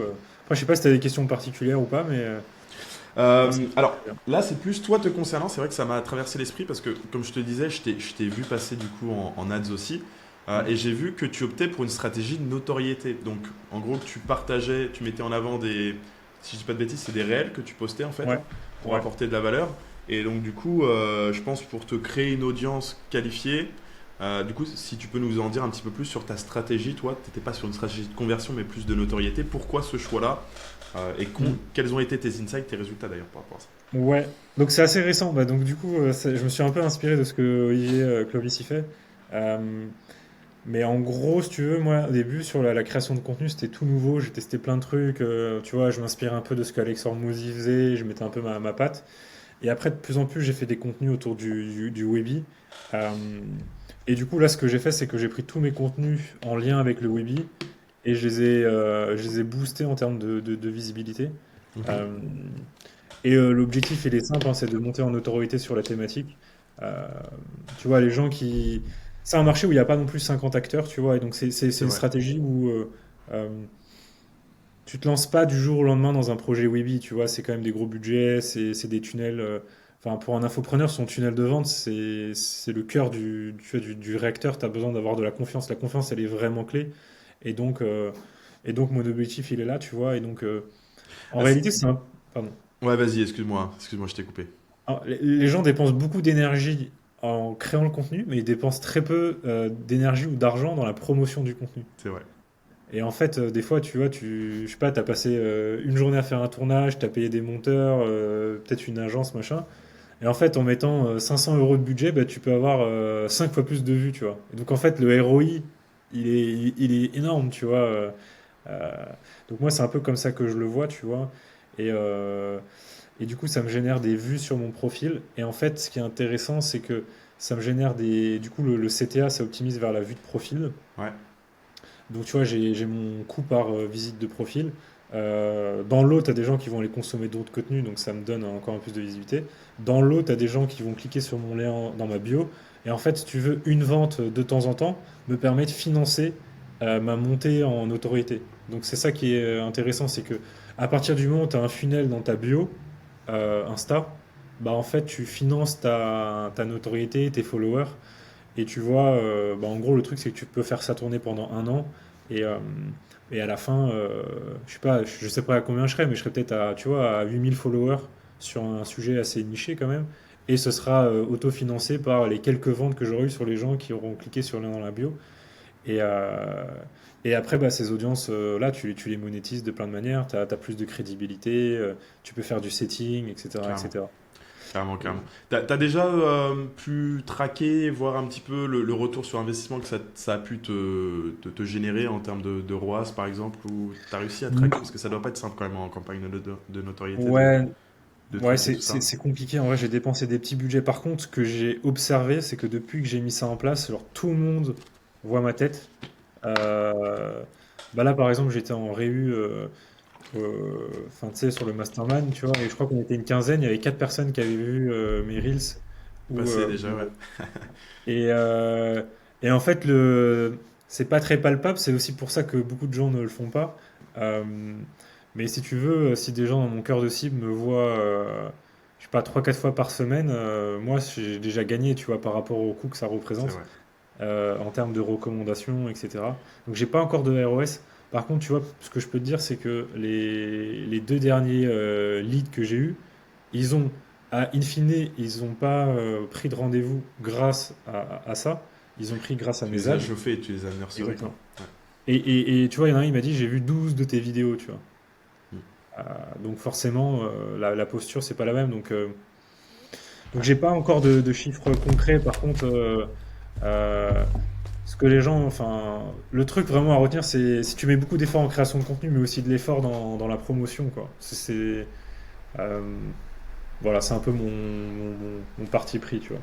Ouais, complètement, je suis d'accord. Je suis d'accord, je suis d'accord. Et donc du coup, je suppose, tu t'as commencé à déployer d'autres funnels. Du coup, toi, pour du coup faire ton acquisition client, t'as mis en place toi un funnel du coup webinaire, un funnel VSL. Du coup, t'es comment Ouais. de ton côté? Bah alors, ça, tout le monde me dit, mais pourquoi tu fais pas un webinaire puisque tu vends du webinaire et tout ça? En fait, sur mon marché, euh, c'est un marché, enfin, l'infopreneur, il est très aware, tu vois, quelque part. J'ai pas besoin de raconter ma vie sur le webinaire, C'est vrai, je de suis faire d'accord. mon storytelling et tout, tu vois. En fait, il lui faut un contenu très court, lui montrer que je suis un expert, que je sais de quoi je parle, que je suis une brute en marketing, j'ai de la social proof et normalement c'est bon. Donc plutôt un tunnel plus court. Donc moi j'ai mis une VSL en place, tu vois, classique. Opt-in, VSL. Mais c'est pas vraiment une VSL. D'ailleurs, ma sous-headline, c'est ce n'est pas une VSL, tu vois. Donc je joue un peu sur les codes, un peu à la Charlie Morgan. Donc lui, il cible des agences. Et dans Mm. sa VSL, la première chose qu'il dit, c'est une vidéo de vente. Ça m'a fait rire, tu vois. Ben, Euh, le marché, de toute façon, c'est ce qui. Je pense que. Enfin, typiquement, nous, on est dans un marché qui est de plus en plus sophistiqué. Donc, ça sert à rien de vouloir dissimuler que c'est une vidéo de vente, que c'est un appel de closing. ouais, Et tu vois, je pense que d'ailleurs, c'est ces angles marketing qui vont fonctionner le plus, d'ailleurs, en étant transparent et honnête avec ton prospect. ouais, Euh, Parce qu'on est ouais, sur une sophistication de marché qui est de plus en plus conséquente, c'est quoi. ça. C'est ça, donc en fait, il faut être cash et transparent, je pense, dès le début. Là, je vais te faire une vidéo où je vais te donner full valeur sur A, B, C, et à la fin, je te proposerai de prendre un appel avec moi si tu as envie d'aller plus vite ou si tu as envie que je t'aide à mettre ça en place, tu vois. Mm. C'est direct. Le pacte, il est simple, tu vois, parce que euh, en fait, tu fais un pacte et les gens, tu vois, si tu leur dis je vais te donner full valeur, ils y croient pas forcément. Et en fait, à partir du moment où tu es transparent, je pense que c'est plus simple à appréhender pour ton prospect. Et, euh, et si tu es trop en mode ouais, je vais te donner full valeur et tout ça, et puis en fait, sur tes 12 minutes de VSL, tu fais 6 minutes de vente, c'est. c'est- Ça marche peut-être à court terme et tout, mais quand tu veux construire un marché, tu vois, moi je cherche pas forcément à ce que les gens prennent rendez-vous tout de suite, mais plus, tu vois, installer euh, la brand sur le Webi et tu vois, installer les trucs. Et donc voilà, je le vois comme ça. D'ailleurs, tu vois, sur le Webi, moi, un de mes slogans, c'est mettre en place un webinaire éducatif plutôt qu'un webinaire émotionnel. Ouais, bien sûr. Euh, et du coup, je pense que même ton tunnel, il doit être éducatif un peu à chacune des étapes de ta pub, euh, ta page d'opt-in, ta VSL, ton Webi, tes emails, chaque point de contact. Enfin, il faut essayer de faire de l'éducatif, Ouais, tout je suis en d'accord. appuyant quand même sur les ficelles marketing. Je suis d'accord, je suis d'accord. Bah, tu vois, pour te donner des insights, des feedbacks perso, là, on a lancé il y a pas très longtemps, du coup, les ads. Et vraiment, en fait, j'ai pas envie de me coucher con le soir, j'ai vraiment envie de tout tester. C'est-à-dire que là, tu vois, on a commencé avec des VSL de 7 minutes en moyenne. Mm. Enfin, une VSL vraiment format monté, tu vois, Ouais. vraiment, etc. On a déployé du coup un autre funnel où là on est plus sur un format un peu plus long qui fait 14-15 minutes, format mind map, etc. Et tu Mhm. vois, le but c'est qu'après on fasse même un autre type de format, vraiment un format beaucoup plus long, donc tu vois entre 45 minutes et 1 heure en termes de VSL, où vraiment tu vois tu décortiques, enfin vraiment full valeur et vrai, tu rentres un petit peu plus dans le détail de tes mécanismes, etc. Vraiment on va essayer plusieurs choses. Euh, Mm. on va essayer, ouais, on va essayer plusieurs choses de ce côté-là. Ouais. Ah, mais c'est super intéressant. Limite, tu vois, la troisième idée que tu évoques, je pense que tu peux la mettre en vidéo YouTube. Et ça, c'est une technique que je réfléchissais à faire. C'est tu fais une vidéo du coup de 40-45 minutes, comme tu dis. Tu la switches un peu pour qu'elle puisse être diffusable sur YouTube. Et en fait, via ton opt-in, tu vas ramener du trafic quali qui va voir. En fait, tu intègres la vidéo YouTube. Ça génère des vues sur ta vidéo YouTube. Ça lui augmente un peu le compteur. Ça va booster un peu sa visibilité. Et en plus de ça, tu sais, quand YouTube, dès que tu regardes une vidéo, donc moi, dès que j'ai regardé ton premier podcast, après, j'avais que toi, tu vois, pendant 2 jours, tu vois. Et donc, du coup, YouTube va nurturer automatiquement ton prospect. C'est vrai, complètement. Ça peut être intéressant. Ben c'est Iman Gadi, je sais pas si tu as vu, là, il a commencé à lancer il y a deux mois de ça, une offre pour les entrepreneurs en high ticket, etc. Il a Ouais. dévoilé un petit peu, lui, ses techniques de VSL et tout. Et justement, c'est ce qu'il fait en fait, Iman. Et ses VSL, ils lui ont rapporté 20 millions d'euros. Ce qu'il fait, c'est que dans ses vidéos, donc il fait du contenu un petit peu plus broad, etc. Euh, il redirige pas vers le lien dans ses bios, vers une VSL, mais vers une vidéo Mm. YouTube qui est une VSL. Donc Mhm. non seulement, vu que lui en plus il est un petit peu mainstream, etc., YouTube le paye, lui a payé plus de 200 000, 300 000 dollars d'ad spend, enfin d'ad, merde, j'ai perdu le nom. En gros, de monétisation YouTube. Ouais. Donc il est payé déjà pour que les gens regardent sa vidéo. Et en plus de ça, bah, elle est boostée organiquement en fait. Tu vois. Donc ouais, c'est puissant et à tester aussi, ouais. À tester. Donc là, il mange partout, quoi. Bah ouais. Ouais. Et C'est intelligent. sur tes premiers résultats, du coup, en termes de qualité de lead, ça donne quoi de ton côté? T'arrives Bah, à. là, en fait, si tu veux, pour être honnête avec toi, on les a lancés il y a 4 jours exactement. Donc là, on va tester plusieurs types de campagnes. Donc la première, en broad, on laisse chauffer le pixel, on laisse faire travail Facebook. Le travail, on mise plus sur des créatives parce que ça va nous Ouais. permettre d'avoir des coûts par leads qui sont plus faibles et faire chauffer le pixel petit à petit. Et après, on va déployer pas mal de vidéos et d'angles marketing différents. Donc, tu Mhm. vois, là, on est vraiment dans une phase de testing. En parallèle, on va faire deux autres types de campagnes. Une campagne euh, pour amplifier le setting, parce que tu vois, avant de déployer les ads, nous, on est quand même pas mal présent en organique et en setting. Donc, on va amplifier le setting avec un social funnel pour créer encore plus de setting. Et Ouais. on va faire aussi une campagne lookalike, c'est-à-dire que euh, en gros, moi, j'ai une liste de data de, en gros, mes concurrents et même de personnes qui correspondent à mon avatar client qu'on a scrappé, en gros, mail, numéro de téléphone, etc. On va les rentrer dans la bécane et on va faire une campagne aussi en lookalike de ce côté-là, en gros. Donc, Faut, c'est les trois faut qu'on verticales qu'on va développer. faut qu'on s'écrive là pour avoir accès à cette base. Bah, tu sais que, franchement, bon, vas-y, on dévoile tous les tips là. Mais en gros, tu sais que tu peux même le faire. En gros, tu prends un mec sur ComeUp, concrètement. Ouais, ouais. Tu as des mecs qui te font ça. Tu payes, tu vois, moi j'ai acheté une liste 50 euros et 75 euros en gros. Donc pour moins de 100 balles, tu peux avoir une liste qui correspond à ton avatar client avec du coup les mails, les numéros de téléphone, voilà une base de données. T'as des personnes qui peuvent te scraper ça en vrai. Sur ComeUp, tranquille. Ouais, ok. Bonne idée. Et ton social funnel, du coup, tu vas optimiser sur du commentaire sur ta publication ou c'est quoi ton... Alors, dans l'idée, ce qu'on va faire, Social Funnel, euh, on va déployer du coup créative vidéo avec Ouais, CTA vers envoyez-moi un message en gros. ouais, Derrière, on va mettre, je pense, un questionnaire. Tu as les questionnaires que tu peux déployer directement sur Insta ouais. pour qualifier le leads et le faire rentrer dans la boucle ou pas, entre guillemets. Mhm. Et après, bah, création donc du coup, de conversation. Ça lui fait envoyer un message directement. Nous, on met en place une automatisation ManyChat où on envoie la ressource gratuitement. Et puis bah, après, derrière, le but, c'est que le setter, tu vois, il continue la conversation avec lui pour le convertir vers un appel, en fait. Ouais, très bien. Mais au Ok. moins, tu vois, ça le fait rentrer dans la boucle et il peut rentrer dans ton univers, tu vois. Dans ton Mhm. univers. Enfin, nous, ce qu'on va faire, c'est même l'envoyer vers YouTube, tu vois. Même pas vers une VSL, je pense, mais vers YouTube, parce que le but, c'est que s'il accroche bien et que tu lui apportes vraiment de la valeur, bah, le mec, il regarde pas une vidéo, mais deux vidéos, trois vidéos, quatre vidéos. Et on en revient à ce qu'on disait tout à l'heure, c'est mathématique. Plus la personne, elle passe de temps avec toi, plus tu lui apportes de la valeur, plus bah, elle peut constater que tu es une solution qui peut l'aider à résoudre une de ses problématiques. Ouais, c'est malin. Du coup, tu limites vraiment au max là, les frictions pour Mm. pouvoir. Et Ouais, après, tu vas les travailler un petit peu au corps ouais, avec du contenu. Ouais. ouais, Ah, exact. c'est cool. Bah, tu me Exact, diras, exact. parce que c'est trois bons angles du coup.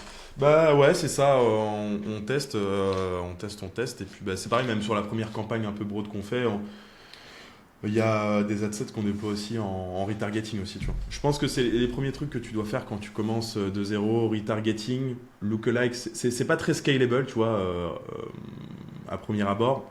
Lookalike, retargeting, si tu fais du contenu, ça peut être intéressant aussi sur du long terme. Mais en tout cas, c'est bien pour commencer des campagnes avec des faibles coûts. Enfin, du moins, tu optimises en fait tes coûts, hein. Hmm. Et puis voilà quoi. Ouais, ça peut être bien Ouais, pour mettre un coup de boost quoi. ouais, clairement. Donc voilà, voilà de ce côté-là. Écoute, un petit mot de la fin, David, si tu avais, moi j'aime bien demander, euh, allez, un, the one thing, ok? La chose qu'il faut faire aujourd'hui en 2025, dans le contexte dans lequel on est, pour scaler son business, euh, ou un Alors, enseignement, un retour d'expérience, bref, le one thing pour toi. hmm, one thing, c'est ce que tu disais plus tôt, c'est le tunnel, c'est des maths. Euh, euh, il faut, euh, il faut passer plus de temps à comprendre ces chiffres. Et plus tu t'apportes de la clarté, plus tu vas loin dans les chiffres et plus en fait tu as des décisions très simples à prendre. Et, euh, et voilà, et en fait revenir au basique, tu vois, comprendre ton CAC, ta LTV, voir tes chiffres à chacune des étapes, ça apportait beaucoup de clarté là-dessus et du coup à partir de ça se faire des roadmaps pour améliorer tu vois, chaque semaine, chaque mois, certains KPIs. Et des fois, faut pas se prendre plus la tête que ça, tu vois. Euh, voilà. Ça, c'est. Juste pour rebondir là-dessus, David, parce que là, c'est un peu égoïste, mais ça m'intéresse beaucoup. Parce que toi, qui as du coup été head of growth de grosses structures, qui a dépensé beaucoup peut-être de budget en ads, etc., comment on passe de dépenser, allez, 500 euros par jour, 1000 euros par jour, à plus de 2000, 3000, 5000, 10 000 euros par jour en budget publicitaire? Parce que en vrai, c'est les prochaines étapes, hein. Des Ouais. fois, tu sais, c'est pas tellement que tu peux pas déployer le budget, mais c'est que bah, ça sert à rien parce que tu n'arrives pas à l'optimiser, à le spend correctement. Donc aujourd'hui, c'est Ouais. quoi le switch? Parce qu'il y a quand même tu vois, une marche entre spend Ouais. 100, 200, 300, 500 euros par jour de budget, et puis bah, après 1000, 2000, 3000, 5000, 10 000. Bah, en fait, c'est un peu l'équation du scaling, c'est-à-dire que, donc, par exemple, imaginons aujourd'hui, tu dépenses 1000 euros par jour et tu as un coût par un CAC, donc un coût d'acquisition, je sais pas, par exemple, on va simplifier, imaginons à 100 euros et tu vends un produit à 1000 euros. Donc là, tu as un ROS de 10 et donc du coup, t'augmentes, t'augmentes, t'augmentes. Et en gros, le benchmark un peu marché, c'est de se dire d'essayer d'aller cibler un ROS à 3. C'est ce qui optimise un petit peu près à la fois le volume de marge collectée et à la fois la marge unitaire pour que tu sois bien rentable. Et donc, imaginons que tu arrives à 5000 euros en daily et là maintenant tu as un ROS à 3. Ben, en fait, c'est simple. Pour pouvoir dépenser plus, c'est soit tu vas améliorer les KPIs de ton tunnel. Donc du coup, ces 5K, avant ils te rapportaient 15, maintenant ils te rapportent 17. Donc en fait, au lieu de dépenser 5, tu peux dépenser 5005 et tu vas aller augmenter truc. Ou alors, tu augmentes la LTV de tes clients, donc c'est la même chose, tu peux augmenter tes ads. Ou, donc ça c'est la version, bah en fait, j'améliore le funnel ou j'améliore la valeur de mon client. Ou à l'opposé, c'est au niveau des ads, c'est d'aller faire un travail créatif monstrueux, tu vois. Par exemple, Hormozy, lui, il parle, tu sais, en version américaine pour faire des business à 500K par mois, etc. Je sais plus, dans une vidéo, il disait à un gars, tu fais combien de créas? Et le gars disait, je fais 10 nouvelles créas par mois. Et Hormozy, il dit, Ouais, qu'est-ce tu fais du que tu volume. racontes? Et du coup, il lui disait, il faut faire 80 créas ou 100 créas par mois. Et chez Jim Lounge, il faisait plus de 100 créas, nouvelles créas par mois, tu vois. Euh, donc t'as pas trop de secrets, tu vois. Après, finalement, il n'y a pas vraiment de secret pour ce qu'est les ads, hein. Après, ça va être faire plus d'ads et des meilleurs ads. Donc, faire plus d'ads, bah, c'est juste en faire plus. Faire des meilleurs, ça va être de comprendre euh, ton, ton persona, tes winners, essayer de les décliner. Donc ça, c'est le premier point. Et après, je peux donner une autre astuce. L'autre point, c'est après, ça va être de segmenter ta stratégie ads. Donc là, par exemple, tu vois, ta cliente en crypto, peut-être qu'elle a un gros persona, je sais pas, c'est les plus de 30 ans qui veulent épargner, etc. Mais après, peut-être que si tu veux aller encore plus fin, tu peux C'est trouver peut-être exactement ça deux. en plus, c'est marrant. Voilà. C'est plus de 40 ans, plus de... Enfin, c'est 40, Voilà. 60, quoi. 40-60, bah top, parce que du coup, c'est là où il y a le plus d'argent en général. Sur le high ticket, Ouais. c'est sur cette cible-là. Euh, donc après, tu peux te dire, tu vois, là-dedans, va y avoir la maman, va y avoir l'entrepreneur, va y avoir le jeune loup comme toi. Je sais pas si t'es un loup, hein, mais c'est pour rigoler, tu vois. Ouais. Et du coup, je vais aller redécomposer mes messages à un niveau en dessous. Pourquoi? Parce que du coup, ça va me permettre d'être un peu plus percutant, augmenter un petit peu mes taux de conversion et du coup de dépenser plus. Et du coup, tu vas dépenser plus grâce à une décomposition de ton tunnel. Parce que, en gros, le challenge quand tu veux dépenser beaucoup, c'est d'avoir un message générique qui marche sur tout le monde.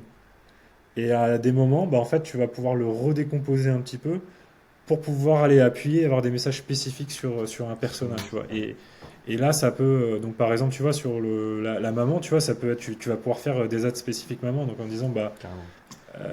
la crypto, tu vois, je sais pas, je te dis un truc nul, mais si demain tu as un bitcoin, bah, peut-être que ton enfant, tu vois, dans 15 ans, tu pourras lui léguer et ça vaudra 15 millions, tu vois.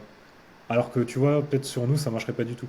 Et du coup, tu vas aller chercher ces angles-là, tu vas aller changer l'opt-in en mettant Webi spécial, tu vois, pour ceux qui veulent une stratégie. Peut-être qu'elles vont vouloir un truc moins risqué, alors que le jeune loup, il sera prêt à un peu plus de risques, etc. Et donc, du coup, tu vas aller redécomposer comme ça. Ça, c'est un bon moyen à un moment de. euh, ton message générique, il peut atteindre une saturation pour pouvoir aller taper tout le monde et tu dois redécomposer sur tes grosses poches. Donc, ce que tu fais, c'est que C'est tu, ça. soit tu as une sous-niche qui est ton cœur de marché, et du coup tu fais des ads dédiés à celle-là, tu exclus ces audiences du reste, soit tu décomposes, tu vois, en trois sous-niches par exemple. Euh, C'est un très bon exemple que tu donnes et il y a un mec qui le fait très bien en ce moment sur le marché US, c'est Cole Gordon. Je sais pas si tu connais un petit ouais, peu. ouais. Il tabasse tout dans toutes les niches possibles et inimaginables et il a des funnels dédiés et spécialisés à des avatars en fait. Donc c'est marrant parce que c'est assez paradoxal quand tu le fais en fait te segmenter, te nicher au départ quand tu commences de zéro pour Ouais, avoir un ouais, avantage ouais, concurrentiel. ouais, ouais, Après, tu recommences en broad, etc., de manière ouais. plus globale. Et après, tu reviens te nicher. C'est marrant un petit peu la courbe de. Ah, là, je l'avais pas vu comme ça, mais c'est vrai que c'est marrant. Tu démarres niche. Pourquoi au début tu démarres niche? Parce que t'es personne, t'as pas assez de branding et t'es pas assez bon, assez structuré pour pouvoir prendre tout le marché. Ouais, Plus tu deviens meilleur, plus ton tunnel il est percutant, plus tu as des meilleurs ads, plus tu peux aller large. Et après, à un moment, tu as un capping, quoi. ouais. Et il Si faut tu te dis juste renicher. investir dans l'immobilier, c'est pas assez, ouais. Ouais, ouais. Et en France, tu as Max Piccinini qui fait ça. Je sais pas Ouais, si tu le vois, mais bah ça me oui, fait bah, trop tout rire. le monde le voit, hein. Enfin, c'est un ancien, Ouais, il est. il est bon, hein. Il est bon, hein. Ouais, je sais pas combien il dépense, mais ça doit être des fortunes. Et tu vois, de temps en temps, je le vois dans mon feed, il a le casque du BTP, de temps en temps, il a la blouse du docteur, de temps en temps, il a machin. Et donc, du coup, tu vois, lui, c'est un bon exemple de ce que je te dis, c'est que peut-être qu'il dépensait, tu vois, 100K, enfin je sais pas, tu vois, peut-être 100K par mois en ads, et pour pouvoir rester rentable et tu vois, dépenser 150 ou 200, bah, il a dû redécomposer par niche, tu vois, Hmm. Ouais. avec le tunnel dédié. Voilà, ouais, je pense, ouais, il doit dépenser au moins ça. Surtout que là, il refait pas mal de, j'ai vu, de 5 day challenge, etc. Donc, tu vois, ça doit spend beaucoup sur des Ouais, périodes intensives, enfin, des périodes assez courtes, quoi. ouais, ouais. Ouais. Hmm. Donc, ouais, et puis pour revenir, parce que tu as mis le doigt sur un truc qui est super important et que tu as très bien décrit tout à l'heure, en fait, quelque part, dans tous les pôles de ton business, il faut faire du volume, hein. On en parlait avec les ads, les créatives, mais en réalité, c'est pareil avec l'organique, c'est pareil avec YouTube. Tu peux pas dire que ça marche pas si tu as fait 5 vidéos. Tu vois, MrBeast, c'est un très bon exemple. Je sais plus combien de vidéos il avait fait avant de, tu vois, d'avoir ses premiers 1000 abonnés et tout, mais Ouais, et ouais. aujourd'hui, bah, tu vois le résultat. Donc, ouais, faut faire du volume, hein. Les messages de setting, c'est pareil. En fait, tout ton business fonctionne avec du volume. Un des seuls trucs, je pense, qui n'est pas en rapport avec le volume, c'est la partie vente. Parce que comment dire, la conversion, la vente ne dépend pas du volume, mais de tes compétences. Mais Ouais. mis à part ça, en réalité, tout est du volume dans ton business. Mais même tes compétences en faisant du volume, elles augmentent hein, en Oui, vente. exactement, ouais, par contre. Ouais. Quand t'as pitché 150 fois ton agence à des prospects, et Ouais, après ton script, les objections, tu connais tout et ouais. Donc carrément. c'est ça en fait, il, il y a un côté boring en fait dans le business, tu vois, quand tu veux vraiment le scaler et il faut juste se focus sur les KPIs et faire des répétitions. C'est là, je pense, c'est un message d'Hormozy où je trouve, enfin, c'est assez puissant au final. Quand tu y penses, tu vois, il y a Ouais. trois quatre indicateurs, il faut répéter, répéter.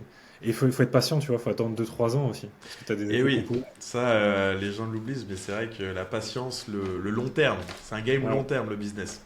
Ça, on le Mm. voit pas assez. On parlait de Max Piccinini. Si tu regardes aujourd'hui les gros sur le marché, Piccinini, Franck Nicolas, David Laroche, peut-être que j'en oublie, hein. Mais en fait, aujourd'hui, pourquoi c'est les leaders sur le marché? Alors, ils sont tous très bons, hein, très excellents. Est-ce que c'est les meilleurs? Tu vois, je pense pas. Je pense qu'il y a des mecs, c'est des génies, ils sont beaucoup Mm. plus chauds. Mais aujourd'hui, pourquoi enfin, ils mangent tout sur le marché? Parce qu'ils sont là depuis des années, en fait. Ouais. Donc, ouais, complètement, complètement. En tout cas, merci beaucoup, David. Tu nous as partagé énormément de valeurs. Où est-ce qu'on peut te retrouver si tu veux partager peut-être des réseaux? Où est-ce que tu veux qu'on redirige les gens Ouais. pour te Déjà, découvrir? ceux qui sont restés jusque-là, merci.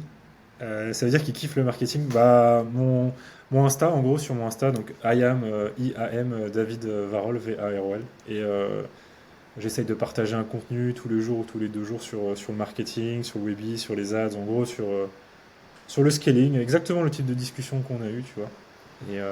Et voilà. Ok, ok, ça marche. Eh ben, écoutez, les amis, allez follow David tout de suite. Il pourra vous partager vraiment beaucoup de valeurs. Euh, et puis, ben, en tout cas, merci beaucoup pour ton temps. Ça fait plaisir de faire ta connaissance, David, de te découvrir. Et puis ben, on se dit à la prochaine. Ça se trouve, tu reviens. Ouais,